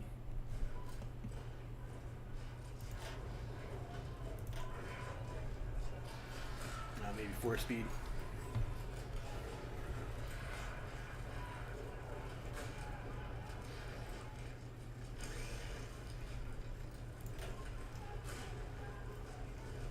You see, we are getting some exceeding combat with penalties, of course, in the hills, being an 80.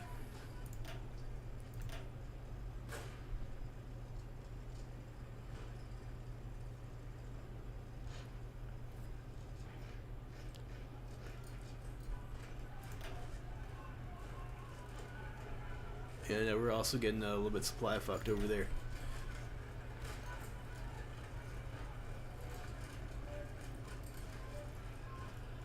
I think I'm not going to bother cycling them. so we bounced off that tile. So what do we have over here? This was August 16th. Whoa.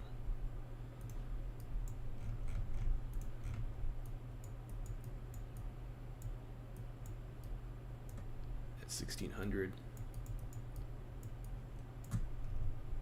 And losses.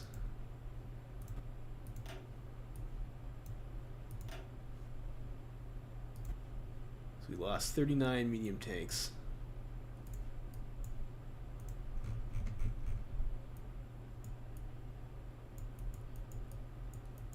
And we did 473 guns worth of damage.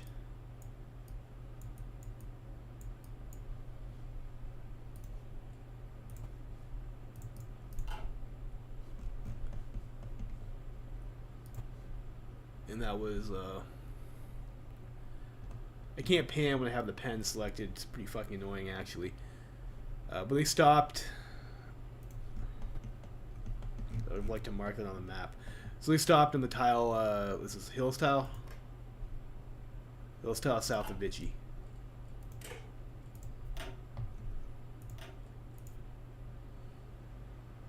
What playthrough am I going to do after these tiles? I don't know if I'm going to do anything today. I was thinking maybe I want to play Kaiserreich Germany just because I haven't done that in a while, and you know that's a pretty fun country to play. Either that or trying to like to play with the tanks, or I was thinking maybe going to like somewhere where there's going to be like, you know, a low supply region, like maybe Warlord China or something like that, trying to you know get a better handle on the supply system and how that works. Maybe try something with a CAS build instead of tanks, because if supply is going to be an issue, I imagine that's probably going to be a bit easier. I'm not a CAS man, though. Real men are into tanks, not CAS. That's my opinion. So we did... Pretty sure we did this. Here, Vichy, then here, or... I'm pretty sure that's right. We did something like that. Hopefully that is consistent.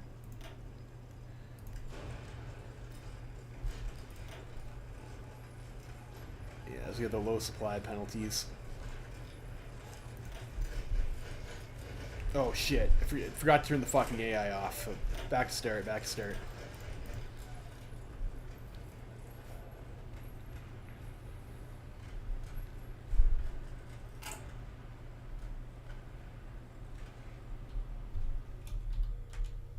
Okay, AI is off. Those guys are halting.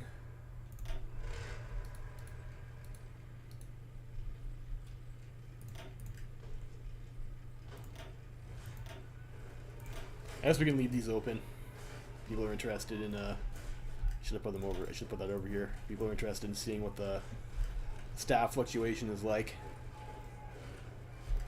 So you can kind of see like this number. Like even if these attacks are only like roughly 50% because of the hardness, I mean, so you have like hundreds. Like these are 90 each. So if these guys got lucky, they could, because this is a 21, this is a 27. Like they're probably only targeting one unit each. If these guys get lucky, they could put 270 attacks onto one target, which would be quite a bit over that breakthrough score. So I imagine that's probably why these guys are taking more damage.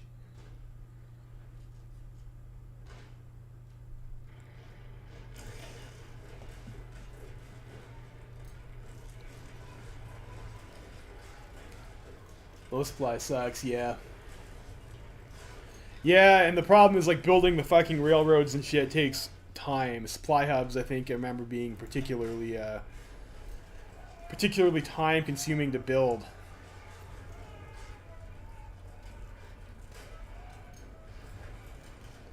Well, looks like these guys might actually bounce too here. I mean, supply is alright, they're gonna take it. Okay, so they took it. So they were able to fight until August 17th.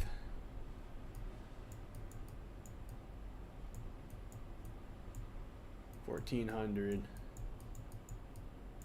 So these guys didn't cap. Remember that. So that's that is a difference. That does make a difference. I mean, they have more orgs. We expect that they're able to fight longer. So we lost 49 medium tanks. and we did 615 guns worth of damage.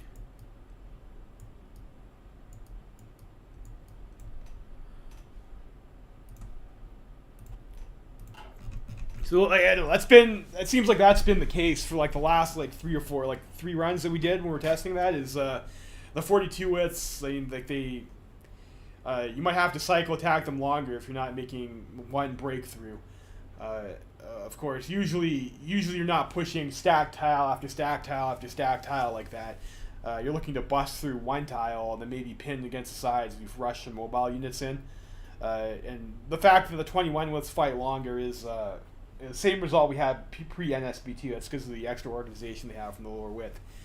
But it looks like instead of the larger templates doing more damage, the smaller templates do more damage, but they also receive more damage, sometimes in a considerable portion. So, and given that if you're fighting against the AI units are probably cheap infantry and artillery, whereas your tanks are like pretty pricey. That being said, if you were tuning into the stream where we talked about the Port Splitzkrieg. If you're looking to the part of the stream where we're talking about combat with, this is pricey, but having these smaller divisions does also come with extra benefits. If you're on integrated support, you can stack extra rocket artillery and support artillery companies. You can control more tiles. You have the more organization, so you can fight for longer. Also, because you have a smaller size, you have more org to work with for org cycling. Not that really matters for tanks, but I mean that is a thing that you can consider, right? I don't know. 49 versus 39 tanks. It's 50. That's about what, the next 20% damage that they took on a tank unit. That's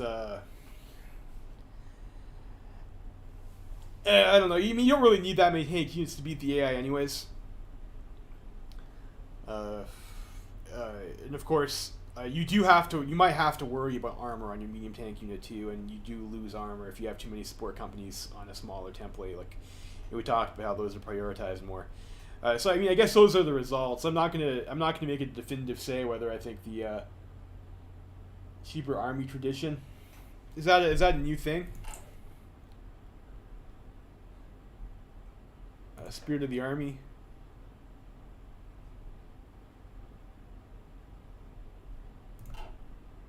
Spirit of the Academy. What do you mean by army tradition? Oh, army experience. Yeah, they're cheap. They're cheaper by army experience, but that's what 5 XP a division. So it'd be like, I don't know. This would be an extra. This is what. 20, 22, 11 times 5, like an extra, 55 experience?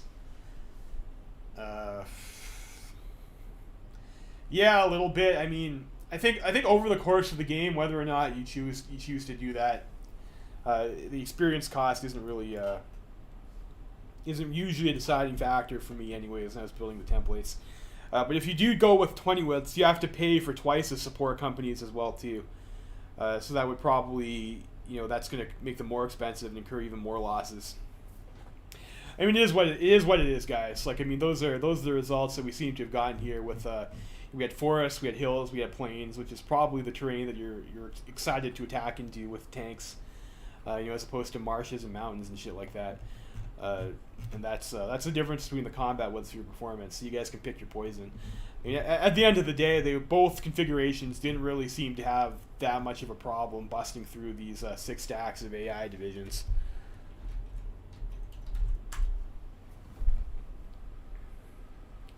So I just put 6 stack. I don't think I gave these guys a radio tax. I mean, the radio tack would probably help them out a bit. But these are just this seems to be like the Kaiserreich AI likes to make this template. I think theirs looks like a little bit different the way they arrange the stuff, but it's a 27 width 9.3.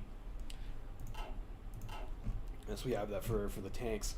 I'm not really too interested in line holder infantry. I think probably I'm just going to make either 10 width or 20 width. Kaiserreich mod, because of the divisions cap, I'd probably make 20 widths. Just because the 10 widths can get a little bit intense if you're capped in the total number of units you can put in the field. So I'm probably just going to do that. And if we are making these tanks over here, I think they do cost tungsten, right? Go back to Brazil.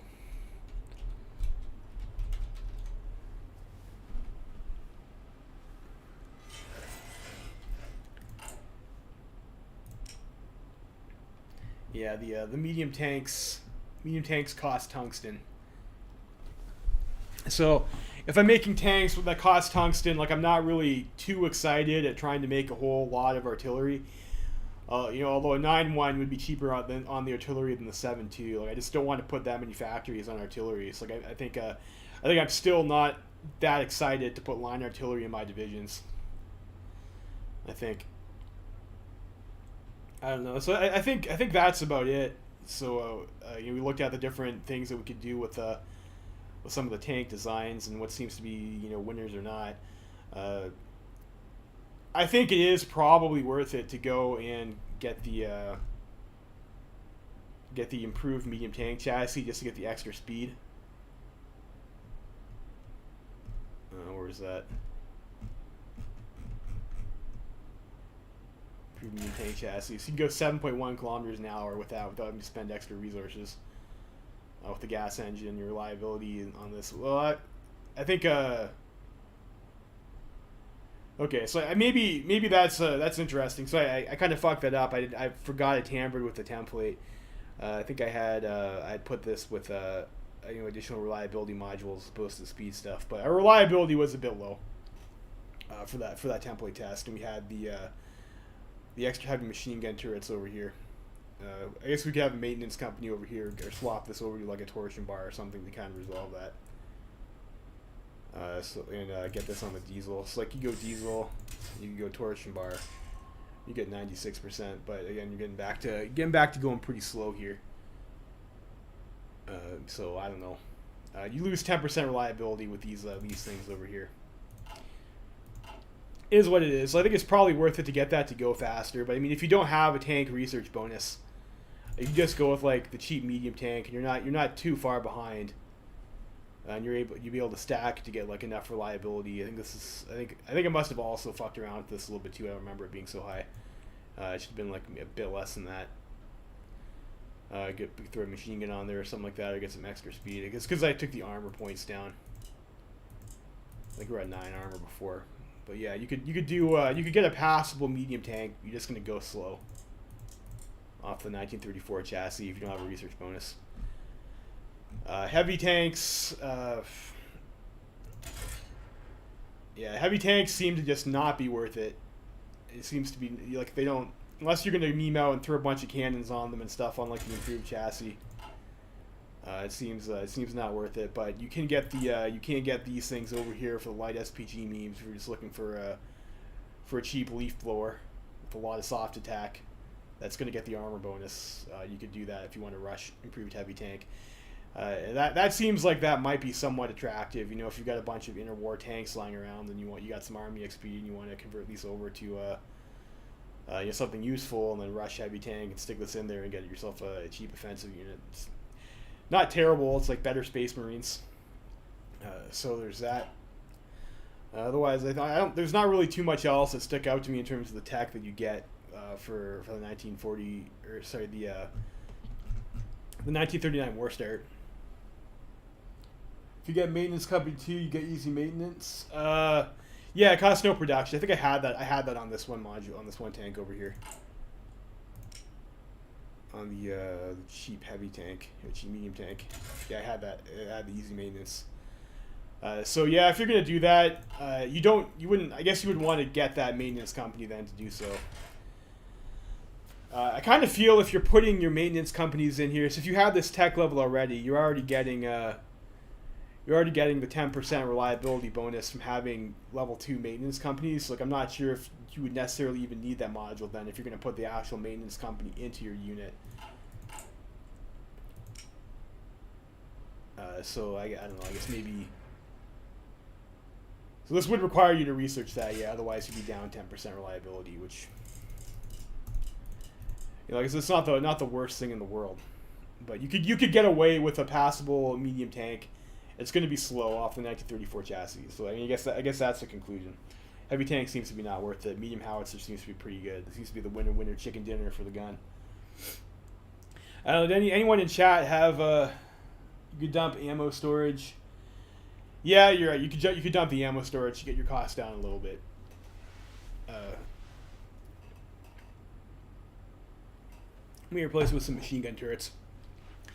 So I guess if I have the stuff, like I have it's set up to test shit over here, is there anything someone wants to see in terms of like a template or a tank design they want to see tested?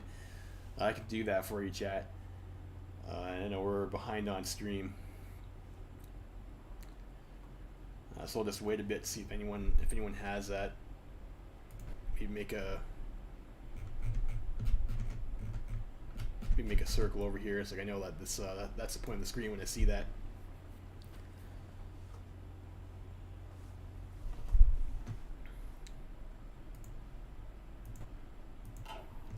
So if you want to see something, let me know. What template you want, what tank design you want, and what they want to be fighting against.